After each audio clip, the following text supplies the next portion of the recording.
The clock of all things allows Subai to upgrade even junk-tier gear into legendary equipment. He had obtained it as a supreme-level reward after clearing the 999th floor of the Tower of God video game. But right after that, he died, only to wake up in another world. To his shock, it turned out to be the very world of Tower of God itself. Combat classes, life classes, job transfer crystals.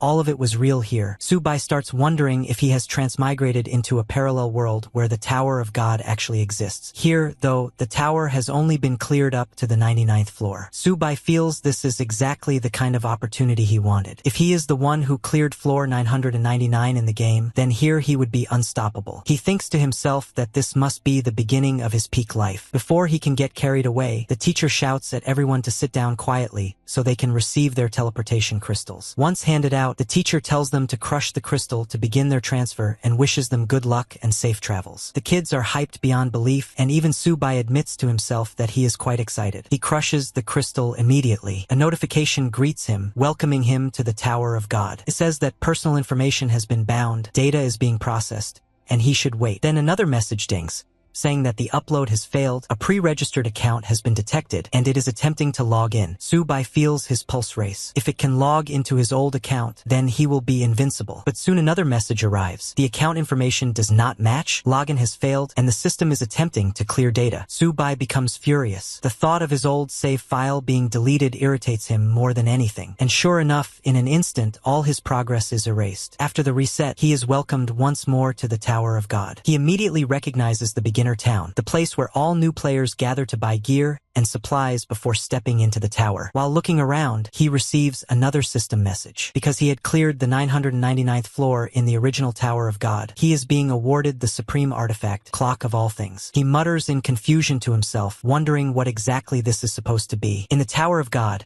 he recalls, items and gear are ranked by color. White for crude, gray for common, green for rare, blue for perfect, purple for epic, and orange for legendary. The Clock of All Things, however, is on a completely different level. This quality is marked as Supreme Artifact, a heaven-tier reward that has no level requirements. This effect is simple yet terrifying. Upgrade. The description says it is a clock that can successfully upgrade anything with a 100% success rate, though it comes with a very small price. The vagueness of the effect makes him uneasy, but since he is just a beginner and doesn't have much to upgrade anyway, he decides to look around town first. He even wonders if the tavern lady here would still remember him. Another announcement shakes the atmosphere. Since Yen Nation was the first to clear the newbie zone, all Yen Nation players are given a blessing. Stats increased by 10%. The crowd erupts in excitement, cheering for Sword God Lin, who had cleared it first. Subai checks his own stats and thinks aloud that since the Tower of God is now real, they can no longer treat it like a simple game. If someone dies here, they really die. Still, he notes, a 10% stat boost at the beginner stage is incredibly useful for job transfers. Then he remembers his supreme artifact. If it really works, even junk-tier gear can be upgraded straight into legendary. He tests it on his noob equipment. To his amazement, it succeeds. The Clock of All Things truly upgrades items at a 100% success rate. He stares at the newly transformed legendary gear in shock. Just as he is starting to feel overjoyed, another notification cuts him down. The system tells him that the action has failed due to insufficient coins. Subai suddenly realizes the harsh truth. He is completely broke. With a heavy sigh, he admits to himself that the first step in this world is not about conquering the tower. It is about making money. After all, in the Tower of God, money solves everything. At the Tower of God,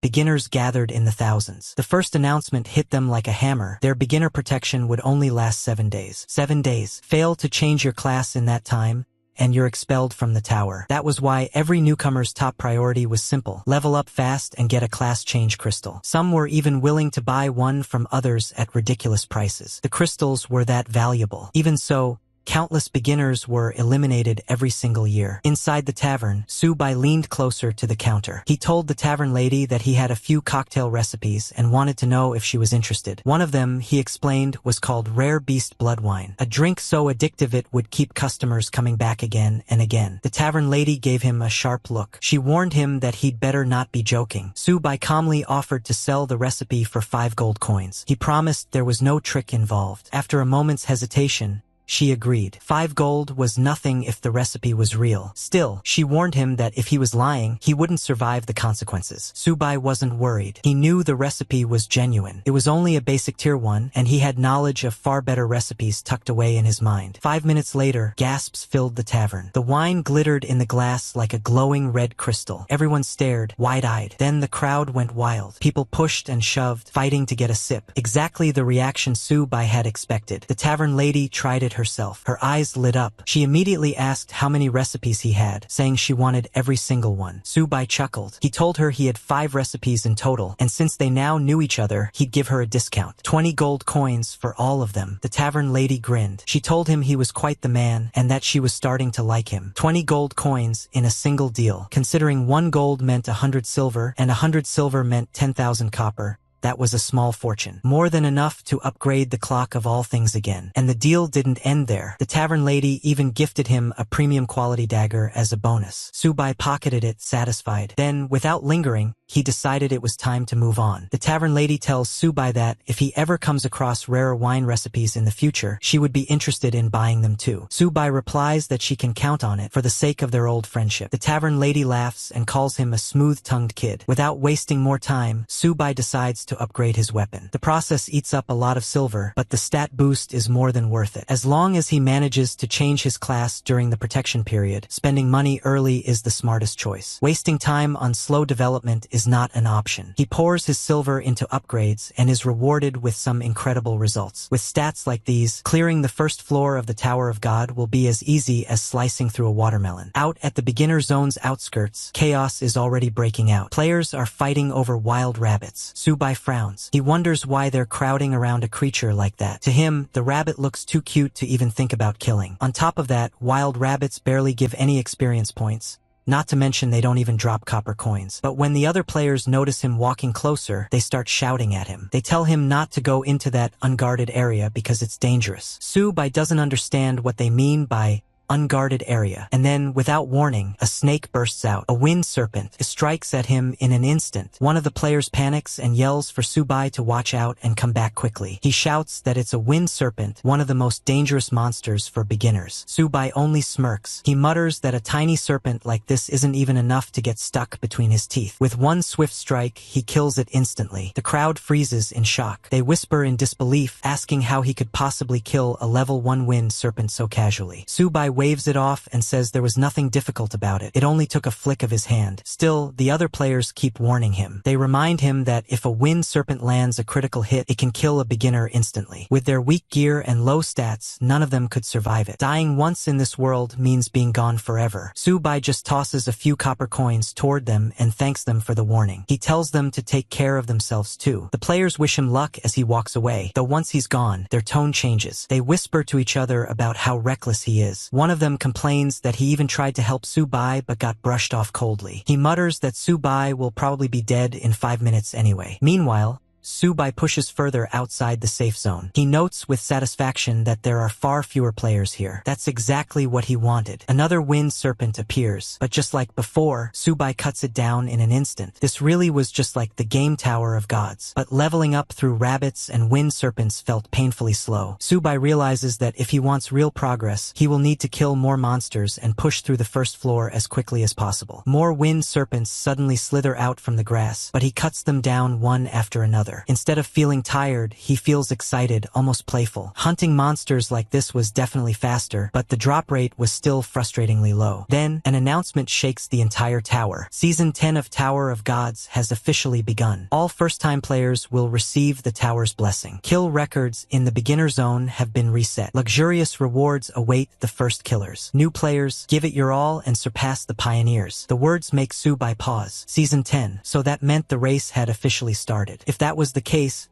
he had no intention of letting anyone else take the first kill rewards. Not when he held the divine item, the clock of all things. Around him, the nobodies in the beginner zone whisper among themselves. They wonder aloud who will get the first kill this year. None of them dare to dream too big, though. They already believe it will go to one of the 3 great families of the eastern region. Those people were born with silver spoons in their mouths. Some even mentioned seeing the eldest daughter of the Lin family earlier. She was wearing a full legendary set, gear worth tens of thousands, maybe even millions. A complete set could go for tens of millions, and on top of that, she had high-level bodyguards protecting her. Compared to people like that, the ordinary beginners had no chance. So they put the thought out of their minds and go back to chasing rabbits. Meanwhile, Subai keeps mowing down wind serpents one after another. Then ding! A notification congratulates him. He has reached level 2. As the 823rd player in the eastern region to level up, he has been awarded a black iron chest, along with 2 free stat points. Subai nods in satisfaction. Not bad. But then, another system feature unlocks, the ranking system. He checks it and is stunned. So many players had already reached level 2. The top rankers were even closing in on level 3. He quickly realizes why he is behind. He had spent too much time earlier studying the clock of all things after entering the tower. That little delay had cost him a spot on the leaderboard. Still, he isn't worried. He tells himself that the others only have a temporary lead. Soon enough, he will be the one standing at the very top. With that thought, he focuses on the black iron chest he just received. He wonders what kind of reward might be waiting for him inside. Subai opened the black iron chest. Inside he found only a basic cloth armor and 30 copper coins. The system then told him to select which gear he wanted to upgrade. Now he had a weapon and some armor. He thought about it. The beginner boss wouldn't hit that hard anyway, so defense didn't matter much. What mattered was damage. He chose to upgrade the dagger. The system asked how many times. The maximum was 8. Each upgrade would cost 50 copper coins. Without hesitation, Subai decided to push it straight to the maximum. 8 upgrades in one go. More than 9 silver coins gone at once. But he could afford it. The stats refreshed. Only the first upgrade improved the base attributes, while the rest just stacked more attack power. Even so, his total attack was now close to 100 points. It was still labeled as excellent grade, yet the numbers were already on par with rare weapons. Subai knew then, this mysterious watch really was a legendary treasure. With this tool in hand, it was time to step onto the first floor of the Tower of God. The beginner boss, however, only spawned 10 times on the first day. Whoever killed it earned the right to enter the tower. Even teams could only secure a limited number of spots. And the first killer? Almost guaranteed entry. Subai hurried to the boss's location. But when he arrived, he heard the clash of steel and the roars of goblins. Someone was already there. He couldn't believe it. The first kill was supposed to be his. On the field, a group was fighting goblins. Their equipment shone with excellent grade glow. At the center was a young woman in full rare gear, Lin Yuchan, the Lin family's miss. Compared to her, Subai's dagger suddenly felt worthless. Lin Yuchan called for her second faction to regroup. She told the third to push forward and ordered her men to distribute potions quickly. They followed without hesitation. One of her aides told her they would soon reach the first floor at this pace. But Yuchan reminded him not to underestimate the Li and Bo families, since multiple routes could lead to the plains. Then her gaze landed on Subai. Her men noticed him as well. They asked who he was. Subai explained that he was on his own, not part of any team, and that they could continue their fight while he passed through. The Lin family members exchanged doubtful looks. For their battalion, fully equipped, it had taken half an hour just to clear the forest. Yet this young man had arrived alone? It didn't add up. Her aide warned Yuchan that Subai was trying to use their fight as cover to slip past and steal the boss. Yuchan immediately gave new orders. She told her 3rd battalion to cut potion use and instructed them to coordinate with the 4th to stop Subai with everything they had. She wasn't about to let anyone take her first kill. The soldiers turned toward Subai, ready to block his way. Subai only sighed. To him, they were nothing but a nuisance. Subai frowns and tells them they're already fighting their own monsters, so why bother dragging him into it? The Lin family's assistant only sneers. In his eyes, Subai is just a level 2 rookie. He can't understand why this kid dares to resist. The man orders the soldiers to get rid of Subai quickly. He insists they cannot let the young miss lose her chance at the first kill. The troops rush forward without hesitation. Subai doesn't even feel threatened. Instead, he decides to toy with them for a while. Arrows whistle toward him. With a flick of his dagger, he deflects them all. The motion is so effortless that even Lin Yuchan herself looks stunned. More fighters leap at him, blades flashing. Yet they can't land a single blow. Subai slips through their formation, dodging with ease, and takes them down one after another. The assistant freezes in disbelief. To him, this is impossible. A level 2 rookie shouldn't be able to wipe out trained fighters in an instant. The men falter. Then they retreat. Subai warns them that while they may be stronger than the average rookie, they are still far from enough to bring him down. He moves again, striking with precision. Critical hits land one after another, dropping soldiers before they can react. The assistant blurts out in shock that these are critical hits. He can't process what he's seeing, but then he quickly shouts for everyone to fall back. Even while retreating, he grits his teeth and warns Su-bai not to get too cocky. He asks if Su-bai even knows whom he has angered. Su-bai dismisses him coldly. He tells the man that he doesn't care who they are. Anyone who stands in his way won't walk away unscathed. The threat hits hard. The assistant's face twists with rage. Before he can retort, Lin Yuchan suddenly cuts in. She tells her aide, Zhang Fei, to shut up. Then she looks at Su-bai and calmly suggests that perhaps they should make a deal. Everyone is stunned when Lin Yuchan suggests making a deal. Su-bai narrows his eyes, curious about the details. Yuchan studies him carefully. He arrived alone, yet from the way he fought earlier, he is clearly no ordinary player. She tells him that there can be no understanding without a fight and asks him to name his price. Her assistant, Zhang Fei, looks uneasy, but Yuchan silences him. Delaying their progress in the Tower of Gods would bring real consequences, and she knows very well that Zhang would never be able to shoulder that responsibility. Su-bai finally speaks. He tells them that the matter is settled. He guarantees he won't attack again. In return, they must pay a protection fee based on headcount, 1 silver coin per person. To him, that is a fair price. Zhang explodes in anger, demanding to know if Su-bai is dreaming. But Su-bai only replies coldly that this is the cost of keeping their lives, and asks if anyone has any objections. Once again, Yuchan cuts Zhang off. She accepts Su-bai's demand, but instead offers him 3 gold coins, saying he can consider the rest a token of friendship. She also asks him to add her as a friend. Su-bai then tells her that to add her as a friend, 1 more gold coin is required. To everyone's disbelief, Yuchan agrees. Those behind her clearly dislike the arrangement, but none dare to oppose her decision. Zhang mutters that this stranger is blatantly exploiting the situation. Ignoring him, Yuchan proposes something else. She suggests that Su-bai join them to hunt the beginner area boss together, so they can claim the first kill reward. Su-bai thinks to himself that the first boss in the eastern beginner area must be very important to her. He agrees, but adds a condition.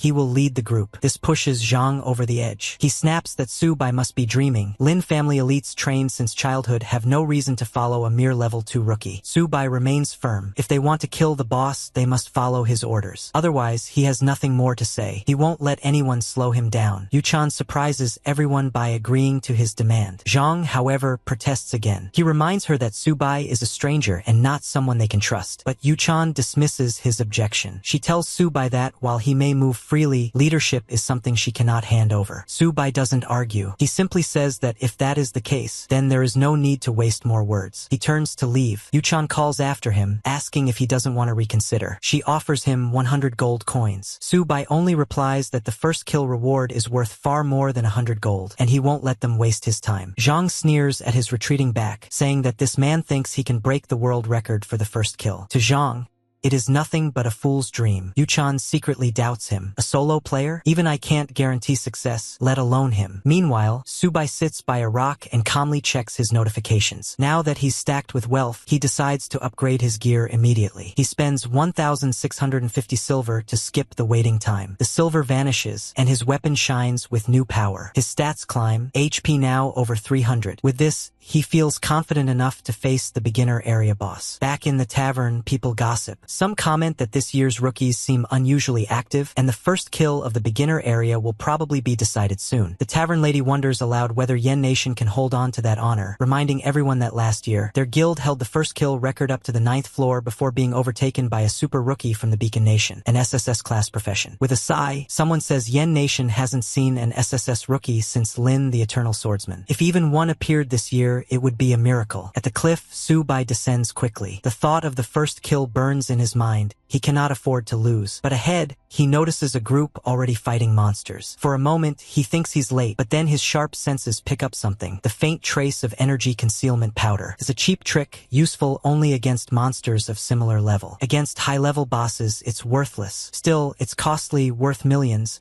and seeing it here tells him the enemies are well-funded. Dozens of fighters struggle against mobs while their leader watches from behind. Su-bai is relieved. The boss hasn't been provoked yet. If it had, he would have to wait an hour for respawn. One of the group members notices him and asks if they should stop the newcomer. Their leader, Wang Zishi, the legitimate son of the Wang family, one of the 3 great families of the eastern region, waves him off. To him, Subai is just a lone wolf. Lee Yura, daughter of another great family, sneers that this fool dares to covet what isn't his. But the sneers fade when Subai ignores everyone and heads straight for the boss. The Goblin King roars to life as Subai closes in, a notification flashing in his vision. Beginner area boss, Goblin King. The others wait for the slaughter, certain the monster will crush him. Wang Zishi smirks, saying there's no need to interfere, and Lee Yura agrees, dismissing him as trash. Then the fight begins. The Goblin King swings his massive club, but Subai slips past with ease. His dagger flashes, landing a critical hit that tears away over 100 HP in one strike. The king howls in pain, but Subai calls him nothing more than a barking dog and continues. Another critical hit slashes across the monster's chest, another 100 HP gone in seconds. The crowd stares in disbelief. The Goblin King's weak points, chest, lower back, and eyes, are being exploited flawlessly. They can't believe what they're witnessing. A level 2 rookie standing toe-to-toe with the area's strongest monster, parrying its blows and landing devastating counters. Even Lee Yura is stunned. None of them expected this lone stranger to last more than a few seconds, let alone overwhelm the boss. The lady turns to Brother GC and asks what is wrong. Brother GC replies that he cannot understand how Subai is using Flash Step, since all 3 of his attacks have been critical hits,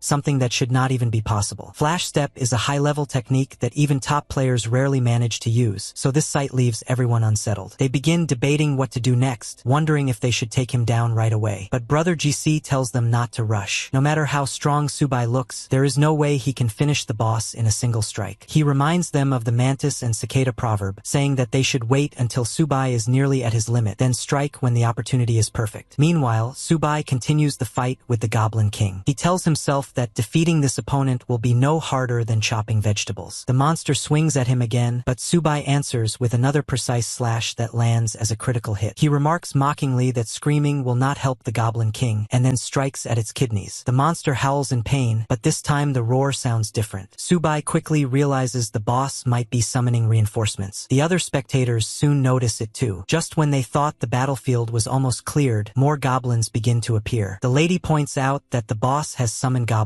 guards. Brother GC immediately orders everyone to switch into assault formation and break through the encirclement. His teammates rally behind him, encouraging each other to give it their all. The lady, frustrated, wonders aloud if these endless goblin guards are appearing because of Subai. Brother GC ignores her complaint and gives another command, telling everyone to clear a path for him. His teammates respond with determination, saying they will get him through and urging him to take the lead. Another member adds that they will carry him forward, all shouting encouragement for Brother Wang to push ahead. In his own thoughts, Brother GC believes there is still time. With Subai's damage output, there is no way he could possibly deplete the boss's remaining health instantly. By using a magic scroll, Brother GC is certain he can secure victory and claim the first kill in the eastern zone for himself. He vows not to let anyone else steal that glory. But Subai also sees through their scheme. He understands that they are planning to strike at the last possible moment to steal his achievement. He notices that they have even brought along a mid-grade magic scroll, proof that this is indeed a wealthy rival trying to overpower him. Still, Subai feels a surge of defiance and tells himself that he wants to see them try. At that moment, Brother GC declares that Subai will be destroyed along with the boss. He then activates the mid-grade flame burst scroll, unleashing a massive explosion across the battlefield. Everyone around begins cheering, believing that their leader has finally done it. They praise Brother GC as awesome and assume the victory is his. But the supposed winner himself grows uneasy. He starts to worry when the system remains silent. Then, with growing dread, he blurts out why the system hasn't announced the result yet. At that very moment, the notification appears. It declares that the East Zone beginner town boss has been defeated by player Subai and encourages everyone else to keep working hard. The news hits the entire crowd like a thunderbolt. Their excitement collapses into shock and disbelief. Many cannot understand how this outcome is even possible. Even Brother GC himself mutters that it makes no sense for Subai to one-shot the boss. Subai, standing over the fallen Goblin King, explains coldly. He tells them they are fools for not knowing that fatal wounds can stack damage. He reveals that he deliberately targeted the Goblin King's critical weakness and finished it off when it had only 5% health remaining. He adds that he could have ended the fight earlier, when the boss dropped to 20%, but he waited. Instead, he let the others drool over victory until Wang Jisi wasted his mid-grade scroll, and only then did he deliver the final blow. With a sigh, Subai remarks that it must hurt to think about losing such an expensive item, one worth thousands of gold, for nothing. For Subai, this is more than just a victory. He has been waiting for the chance to teach these wealthy player bullies a lesson. Those who rely on throwing money around to crush free-to-play players. Now they are the ones humiliated, left only to wait for the boss to respawn. With a smirk, he tells them farewell and walks away. The announcement quickly spreads to the tavern, where players are already buzzing with talk about someone defeating the East Zone's Goblin King. The news shocks them further when they realize the first kill did not go to one of the three great clans. Speculation rises immediately. Some wonder if the East Zone has a hidden noble Su family behind this mysterious player. Others insist that whoever claimed the kill must be a serious contender, perhaps even someone from a secret clan. A few consider that it could really be Subai, but another player quickly dismisses the thought. He argues that Subai is just an orphan and could never surpass the three great families, suggesting it must be another person with the same name. Yuchan, upon seeing the notification herself, is left speechless. She lashes out in frustration and orders her team to advance to the settlement at full speed. Her command is met with an immediate, unified response of agreement from her people. Meanwhile, Brother Wang's anger burns hotter than ever, now fully directed at Subai. 9:16 p.m. The lady turns to Brother GC and asks what they should do now. Brother replies that everyone should rest and regroup, and in an hour they will farm the next boss. But before his words can settle, a portal opens in front of them. Out steps Yuchan, her expression burning with anger. She demands to know if they intend to take the second boss as well, snapping that she never gave them permission. Just then, a notification appears before Subai. It announces that he is the first player in the East Zone to defeat the Goblin King, granting him access to the Tower of God's reward silver chest. Another line follows immediately, declaring that he is also among the first 100 players globally to unlock the same chest. Two gleaming silver chests materialize in front of him. Subai decides to open them before moving on, reasoning that rare gear might lie inside. The first chest grants him rare boots called One Step Away, along with 10 silver coins. The second chest provides a small XP potion and 30 more silver coins. He inspects the boots and notes that they grant a valuable speed boost, though the level requirement is still beyond his current reach. As he organizes the rewards, another thought strikes him. Since he secured the first boss kill, the Season 10 Global Tower leaderboard should now be open. He pulls it up and checks his standing. His name appears at rank 98. It's a surprisingly low placement, considering he left the beginner village less than 2 hours ago and already killed the Goblin King. He realizes that the top players in other regions must have defeated their bosses nearly an hour earlier. Clearly, wealthy and powerful competitors are not limited to the East Zone. They are scattered across the world. Determined not to fall behind, Subai immediately consumes the small XP potion, gaining a temporary 10% boost to experience gain. He steels himself, thinking that he has no time to waste. 9:16 p.m. With the buff active, he prepares to grind as quickly as possible. Turning back to the portal that has opened, he steps forward without hesitation. He is eager to see what awaits inside, the first dungeon of this season's Tower of Gods. Subai steps into the Tower of God's first floor and immediately recognizes it as the Dark Maze. The tower's beginner zone dungeons are infamous for their variety, each one entirely different in theme, layout, and enemies. Dark Maze, though only an entry-level floor, is notorious for being mid to high difficulty. For most new players, it is a death trap, but Subai remembers this place. Every path, every turn, every hidden dead end. He had memorized it all from his years in the game. The maze hasn't changed. The same patterns still apply, and that gives him a major advantage. Before he can take more than a few steps, however, a pale hand bursts through the ground. A gaunt figure drags itself up, skin stretched over bones, eyes glowing faintly. A notification identifies it as a ghoul. Subai recalls their traits: fast, aggressive, and lethal in groups. If they manage to encircle him, he's done for. He reacts instantly, activating Flash Step to close the distance in a blur and driving his blade into its skull. The critical strike drops the monster instantly, but another ghoul erupts from the floor right behind him. Without hesitation, Subai pivots, strikes again, and lands another decisive blow. This one also falls. The chain of kills, combined with the Goblin King's earlier XP, pushes his level up to 3. Encouraged, he presses deeper into the maze. Soon, he reaches a fork where 2 glowing inscription tablets await, one blue, one red. The blue tablet signifies an easy route, while the red marks the hard path. Subai doesn't hesitate. Harder paths mean greater rewards, and he chooses red. The tablet vanishes, and a massive door materializes in front of him, thrumming with ominous energy. Meanwhile, far away in the Yen Kingdom, the Yeo Dynasty Guild headquarters is abuzz with reports. In the guild's conference room, a woman delivers her update. Young Master Junkai's progress has been smooth so far. Sitting at the head of the table, guild leader Zhou Wang listens with a calm but stern expression. He reminds her that an early lead is meaningless, that the title of Rookie King only belongs to the one who seizes the final prize. The woman smiles politely,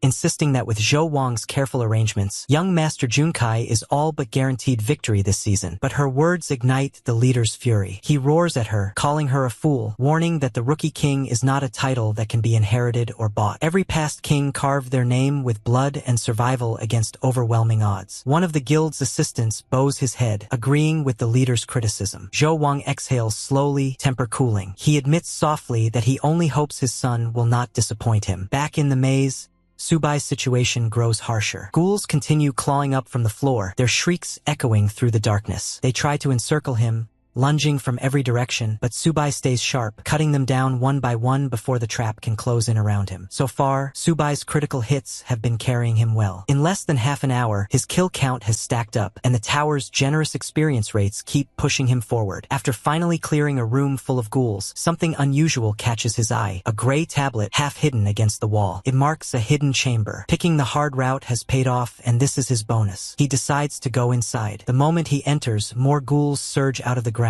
far more than before. Their shrieks echo in the chamber as they swarm from every side. He counts quickly. There must be at least 50. With no hesitation, he dives into battle, slashing through them in a blur. Flash step becomes his rhythm, his blade carving critical strikes as bodies collapse one after another. Half an hour later, the final ghoul falls. Subai is breathing hard, but the notification flashing before his eyes makes it worthwhile. He is leveled up to 4 and gained 2 free attribute points. With the hidden room cleared, he is awarded an S-rank battle evaluation, a perfect clear. The tower grants him 1,000 experience points and a stack of gold. His balanced attribute growth makes him grin. It is exactly what he was aiming for. Now he feels ready. The time has come to challenge the floor's boss. Checking the global rankings, he sees Zhou Junkai sitting at number 1, Lin Mengxian at number 2. Yet neither name shows a boss clear. Subai takes it as a challenge. If no one else has claimed the first clear, then he will. He pushes open the door to the boss chamber. Inside are rows of towering statues, all frozen in place, surrounding a massive, goat-headed figure seated upon a throne in the center. The floor 1 boss, the Minotaur, level 5, 55,000 health points, and infamous for punishing careless adventurers. Around him,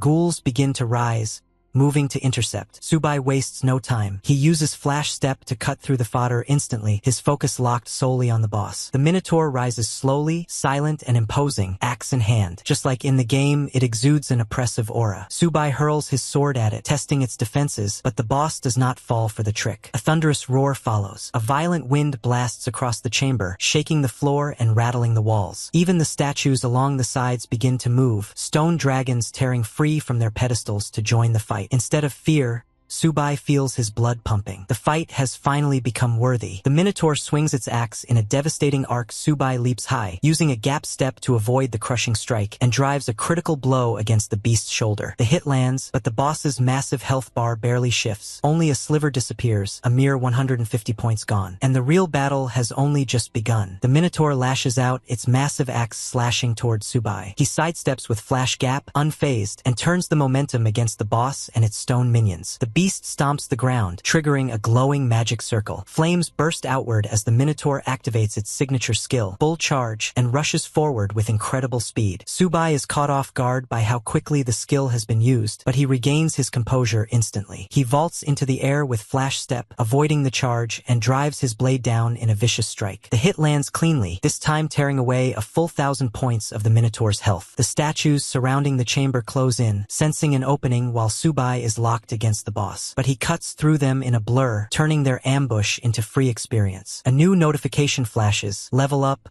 level 5, plus 2 attribute points gained. Without hesitation, he equips a new pair of boots, boosting his speed to terrifying levels. Now he's everywhere at once, darting across the arena faster than the boss can react. The Minotaur roars and swings, but every attack misses as Subai circles it, striking from all directions. The monster grows frantic, unable to lock him down. When he suddenly appears behind it, the Minotaur tries to counter by entering its berserk state, but Subai anticipated it. With its stamina burning too quickly, the effect fizzles out before the boss can land a decisive blow. Subai seizes the moment. A deep stab tears through its hide, inflicting heavy bleeding, and its health bar plummets. The Minotaur is left staggering, an easy target. Subai presses in mercilessly, delivering a final critical strike that rips away 3000 HP in one blow. The towering beast collapses onto the stone floor, its body dissolving into motes of light. The tower's system flares with a congratulatory message. Boss Minotaur slain. Tower of Gods. Floor 1 cleared. His reward, an entry ticket to Floor 2. The system congratulates Subai once more. A notification announces him as the first player of Season 10 to slay Floor 1's boss, granting him a golden treasure chest, a beginner's experience orb,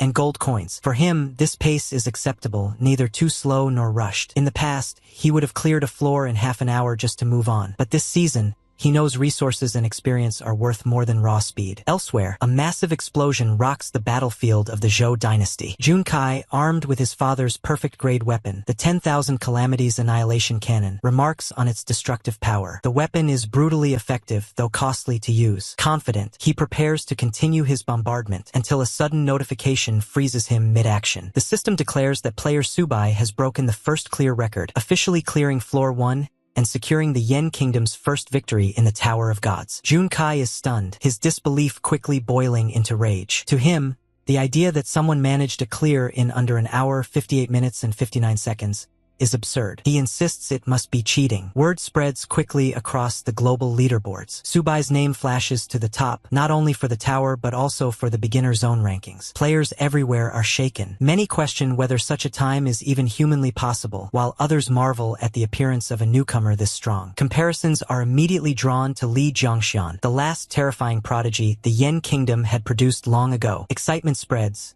This year's Rookie King title might belong to the Yen Kingdom once again. At the headquarters, the kingdom's leader studies the leaderboard, though his assistant tries to calm him, reminding him that young Master Zhou's time was still among the best in history. The leader remains furious. For him, there is no consolation in second place. A loss is a loss. Still, the assistant reminds him there are 9 more floors to go. If Junkai manages to complete his job transfer early, there is still a path to overturn the standings and seize the Rookie King crown. The leader orders an investigation into the identity of the record-breaking newcomer. The assistant immediately agrees, hurrying to carry out the command. Elsewhere, Yuchan sends a direct message to Subai. She first questions if he was the one who interfered with Wang Jiqi and Li Yuran's boss kill, then acknowledges that he has truly seized the world's first clear record. Finally, she offers an invitation. If he is interested, the Lin family would gladly welcome him as an ally. Standing near the portal, even she admits that they had underestimated him. Meanwhile, Subai stands before the golden treasure chest, the kind that only appears for first boss kills and major events. As the very first chest of the season, he knows it must contain something extraordinary. When the lid opens, golden light floods the chamber. Inside lies a perfect-grade item, the golden hoe. Subai stares in surprise, wondering if this could be the legendary version he once heard about, an item of immense value in the later stages of the game. Alongside it rests a beginner's experience orb. Using the orb immediately rewards him with 60,000 experience points, pushing his level up to 6. Without hesitation, he spends 3,280 silver to skip upgrade times, enhancing his equipment on the spot. The stat increases feels satisfying, and the temptation makes him upgrade again, laughing as his power continues to surge. With preparations complete, Subai steps toward the portal. He sets himself a small but ambitious goal: clear the first 10 floors within 24 hours. The scene shifts to the Naka Desert, where he materializes on floor 2. His trial progress is currently at 0. A timer begins to count down, 1 minute until the dungeon officially starts. The rules here are simple but grueling. Survive 10 waves of monster invasions. Too slow, Subai thinks. If he wants to maintain his momentum, he'll need to find a way to force the monsters to spawn faster. Just as the countdown continues, a sudden threat emerges. A sawtooth lizard appears right behind Subai, but it isn't alone. Dozens more follow, crawling out to surround him. Even faced with this sight, Subai only feels impatience. The pace is too slow, the waves waste his time. If he lets them drag on, his first clear record will slip away. So instead of waiting, he takes the initiative. His blade flashes, every strike landing a critical hit, and in moments the entire group is reduced to corpses. The system timer keeps ticking. Normally,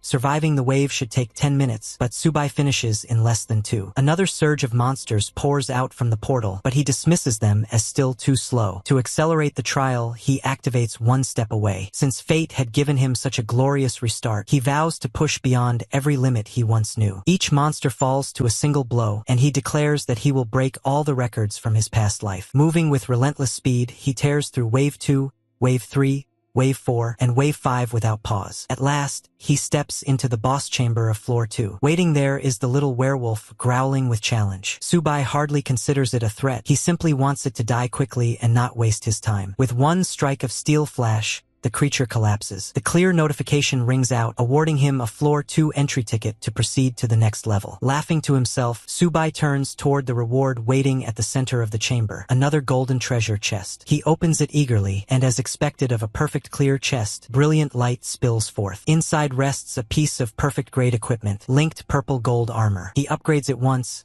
careful not to push the level too high, or else he won't even be able to wear it yet. The cost is steep, draining a good chunk of silver, but when the upgrade completes, the armor's glow eclipses everything else in his inventory. As expected of perfect-grade gear, it radiates unmatched quality, making every other item seem second-rate by comparison. Using the Novice Experience Orb, he gains 50,000 experience. A notification pops up congratulating him for reaching level 7, and awarding free attribute points. Not bad at all. Subai figures this should be enough to handle Floor 3, so he moves forward. But just like that, over 100 gold coins vanish. He realizes he really needs to start earning faster. Stepping into the portal, he enters Floor 3, the Silken Cavern. A huge horde of monsters rushes toward him. Rats, massive spiders, all kinds of creepy crawlies. Subai laughs, calling them little cuties as he slashes through them instantly. A few other players are battling a giant boss here, but Subai barely glances. He tests it with his 10,000 annihilation cannon, noting the boss isn't much of a challenge. Notifications confirm his success. He's congratulated for slaying the Minotaur and clearing Floor 1. He receives a Floor 2 entry ticket. His clear time is 2 hours, 25 minutes, 30 seconds. Subai exhales, telling himself it was intense but manageable since the boss's rage mode is limited. Another notification delivers a rare weapon, the exquisite longsword, and he laughs at the reward. He notices a world announcement stating that player Subai has set the first clear record for Tower of God Floor 2, a win for the Yen Kingdom. Subai notes the clear time, 29 minutes, 42 seconds. He thinks it's insane, then admits to himself that he's still too weak and wonders who else might be out there. He then tackles a giant spider, explaining to himself that it's time to show what true speed leveling looks like. Another notification pops up, congratulating him for setting the first clear record on Floor 3 in 25 minutes, 45 seconds, another victory for the Yen Kingdom. On Tower of God's Floor 4, the Crimson Flame Desert, Subai is already swarming through a horde of reptile-style monsters. Despite the chaos, he sets the first clear record, finishing in 22 minutes and 23 seconds. On Floor 5, the Misty Swamp, he moves even faster, taking down the monsters and clearing the floor in 19 minutes, 58 seconds. News spreads like wildfire. Everywhere, people talk about Subai's insane speed. 3 floors cleared in barely over an hour. It's unreal. Whispers float around. Is he a genius? A monster? A god? Some claim he just gets stronger the higher he climbs, while others wonder if maybe the rookie floors this season are unusually easy. Someone brings up Zhou Junkai, the Dynasty Guild Master's son, noting that he heard Junkai brought the 10,000 Annihilation Cannon into Floor 1. Another confirms it, explaining the cannon vanished from the weapon rankings, probably melted down into a newbie weapon. Yet everyone wonders if Subai somehow snagged an epic-grade weapon for himself. Later, in a strategy group meeting, a cluster of Yen Kingdom elites stands around. Pai Lingxiu comments on how intriguing Subai is, while Nancian adds that his background is a complete mystery. No parents, no backing,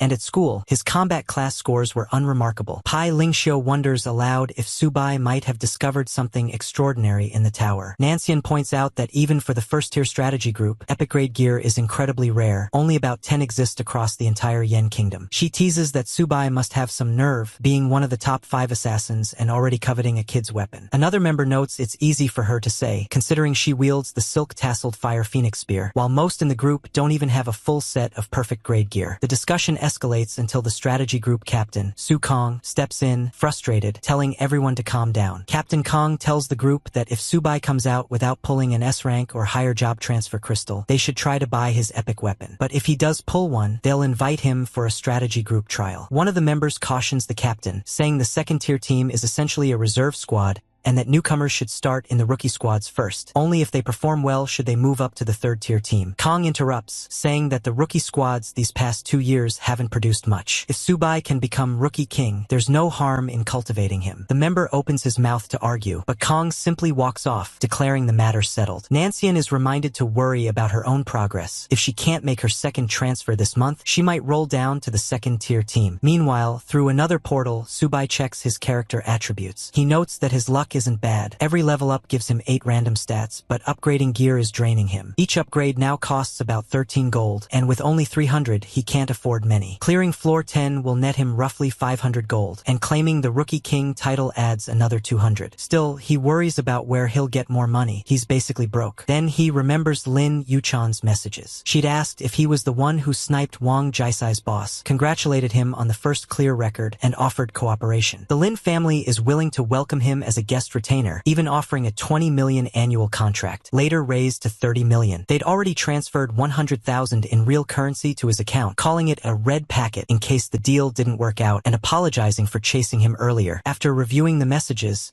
Subai decides it's time to do some business. He messages Lin Yuchan, asking if she's interested. She immediately replies, asking about the price of job transfer crystals. Subai sets the rates. D rank, 1 gold, C rank, 5 gold. Anything above C, negotiable. Lin Yuchan notes that this is far below market price, but agrees anyway, saying she'll take them all. Subai tells her he has 13 for now, with more to come, and gives her 6 days to raise funds. They'll trade once he exits the tower. Lin Yuchan confirms. Subai chuckles to himself, noting just how much power the rich wield. With the deal set, he turns back to leveling, moving toward another portal to enter floor 6. The 6th floor is Wild Oasis. Among the Grand Canyons, a few wyverns circle the skies. Subai looks around and says that Wild Oasis is a leap in difficulty. He explains that the boss here is a roaming type with no fixed spawn point, meaning luck will play a big role. Luckily, he has a flying dragon crossbow upgraded to +10. It's rare grade and has impressive attack power. He equips it and remarks that it's a good thing he prepared long-range gear in advance. Still, he admits he didn't bring enough arrows,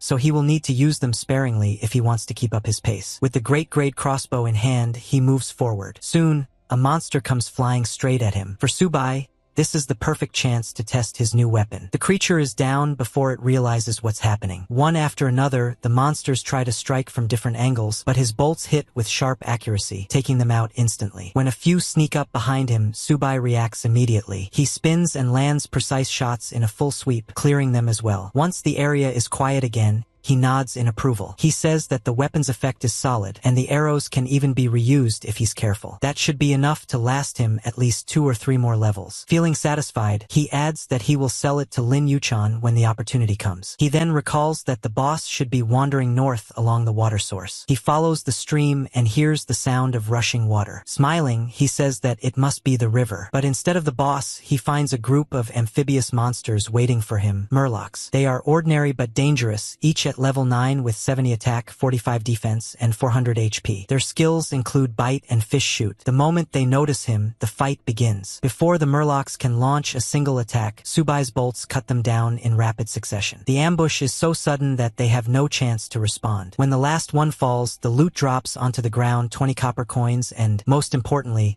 a B-rank job transfer crystal. A system notification prompts him to pick it up. He laughs to himself and says that the rumors about this floor's high drop rate seem to be true. Without wasting time, he lists the crystal for bidding, curious to see how will the response be. Lin sees the trade request and remarks that, as expected of Subai, he is very efficient. She offers 10 million in cash, along with 100 gold coins as the highest bid, plus another 1 million cash. Subai agrees, and Lin responds that they have a deal. With the transaction done, Subai keeps on hunting monsters. As he continues, he notes that this way of making money is not slow at all. Then he hears something different, This time, he is sure the sound belongs to the boss. He heads toward it and comes face to face with the Oasis fish monster, Ellie. At first sight, he observes that the creature looks quite unique. With a confident grin, he mutters that he will play with it. But the boss has no intention of playing. It roars furiously and charges. Subai reacts instantly. He leaps upward with his flash gap skill, fires his crossbow midair, and lands 3 critical hits, each inflicting over 1,000 damage. Enraged, the boss hurls its weapon, but Subai dodges effortlessly. He taunts the monster, saying it is still as stupid as ever and has made no progress. He then unleashes another barrage, this time slamming critical hits straight into its face, dealing over 3,000 damage in total. A system notification chimes, congratulating him on defeating the Oasis fish monster and clearing the 6th floor of the Tower of God. He receives an admission ticket to the 7th floor. Since he is also the first player to defeat the Oasis fish monster in Season 10, he is rewarded with 1 gold chest, 1 novice experience orb, and 50 gold coins. His clearance time is recorded at 1 hour, 58 minutes, and 59 seconds, setting a new first clear record for the 7th floor. He also earns the title Murloc Hunter. Though he admits the level took more time than expected, he feels the extra rewards are worth it. 5 silver treasure chests appear around him. One after another, the notifications inform him of the loot: 10 small blood replenishers, 5 gold coins, 50 silver coins, and a piece of excellent grade equipment, the fish demon gauntlets. He also acquires 10 small experience potions and 30 copper points. Looking over the rewards, he mutters that the drops are not extraordinary but still better than nothing. Examining the fish demon gauntlets, he decides to upgrade them. After enhancing them to +8, he equips the gauntlets and notes that their properties are impressive enough to use for now. With his new gear in place, Subai heads toward the portal leading to the 7th floor. He sets his sights on a clear goal: to conquer the first 10 levels within 20 hours. He tells himself that if he can finish within a day, the Rookie of the Year title will surely be his. But just as he prepares for the next step, a global announcement resounds across the tower. It congratulates player Lin Mengswan for obtaining the S-level profession, Berserker. The news surprises Subai. He winces and admits to himself that he hadn't expected the first S-level player to be Lin Mengswan, wondering how that guy managed to appear so quickly.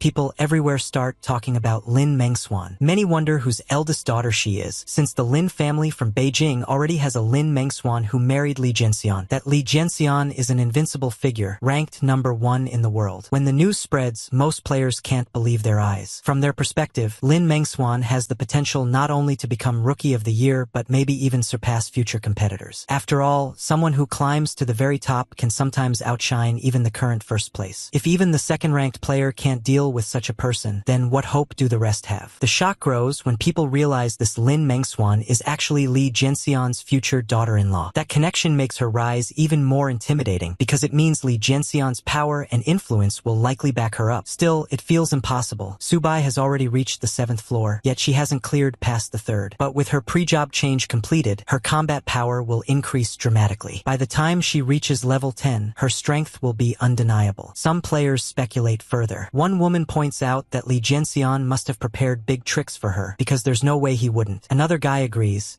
adding that even the king of Zhou handed down his weapons to his son. Meanwhile, someone checks the ranking list. It shows Subai in 1st place, Lin Mengswan in 2nd, and Zhou Junkai in 3rd. Zhou Junkai himself grows irritated as he stares at the board. Muttering to himself, he says it's fine to be behind for now. Once they all reach the 5th floor, he'll make them suffer. Back inside the tower, the 7th floor reveals itself as the Dark Castle. To most, the monsters here are terrifying, but to Subai, they're nothing more than piles of old bones. He remembers their weak spots perfectly and keeps landing critical hits, clearing enemies with ease. It looks like even this floor won't slow him down for long. Elsewhere, on the 4th floor, the Scarlet Desert, Lin Mengswan is pushing herself hard. She refuses to lose to anyone. Even though she has just gained the Berserker rank, she knows she must push past Subai if she wants to secure her place at the top. Zhou Junkai finally reaches the Tower of God's 5th floor, the Misty Swamp. Laughing proudly, he declares that with the Fate Stone fragment, he can finally change his job. A notification soon confirms it. He has obtained an SS-level job change crystal and successfully transferred to the rare SS rank gunner class. But while Zhou is celebrating his breakthrough, Subai is already far ahead. He's battling through the Tower of God's 8th floor, the Abyss of Pain. The grim Reaper-like monsters that lurk here don't stand a chance. Subai keeps landing critical hits,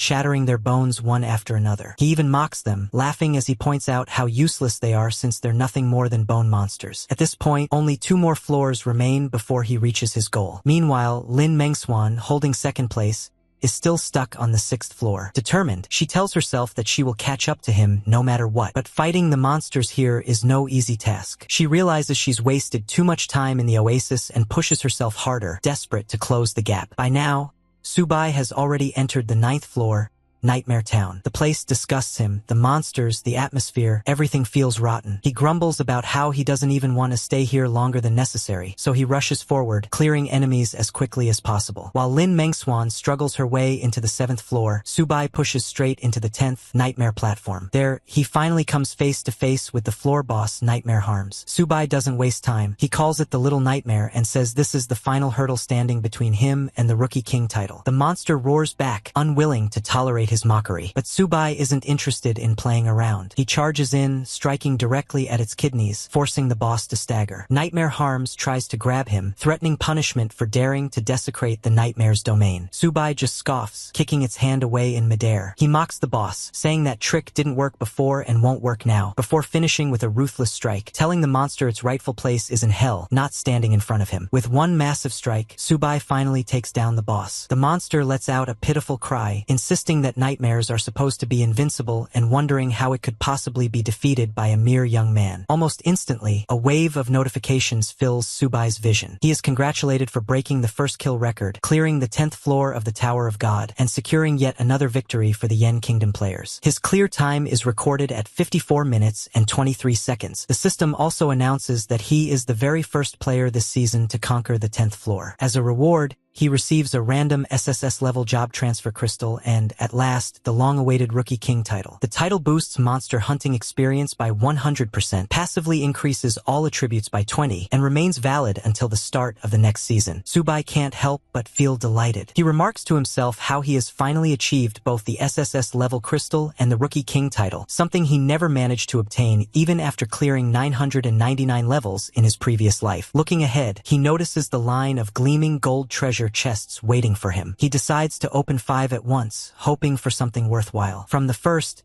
he is congratulated for obtaining the rare grade weapon, the White Tiger Sword. However, he dismisses it as underwhelming, noting that its attributes aren't really suited for his build. The next chest grants him a lost treasure map, which excites him. He reflects on how useful treasure maps can be, since with enough luck, they may lead to perfect grade equipment. Another chest rewards him with a rare grade energy shield, followed by a light effect stone. He acknowledges that while the shield isn't particularly useful for him, the stone is valuable, as it allows equipment to be hidden and prevents unnecessary trouble. Finally, he draws the perfect grade equipment Fire Dragon's Fist. This catch immediately grabs his attention, and he quickly tries it on. He notes that the stats on the gloves are close to epic level, and the flashy movements created when wielding them are impressive. He feels confident that this weapon will make it much easier to deal with tougher monsters moving forward. Satisfied, he opens up his stat window to review his current progress. His profile shows: name, Subai. Level, 10, cannot be upgraded yet. Occupation, not yet changed. Strength, 80 plus 8. Agility, 80 plus 8. Physical,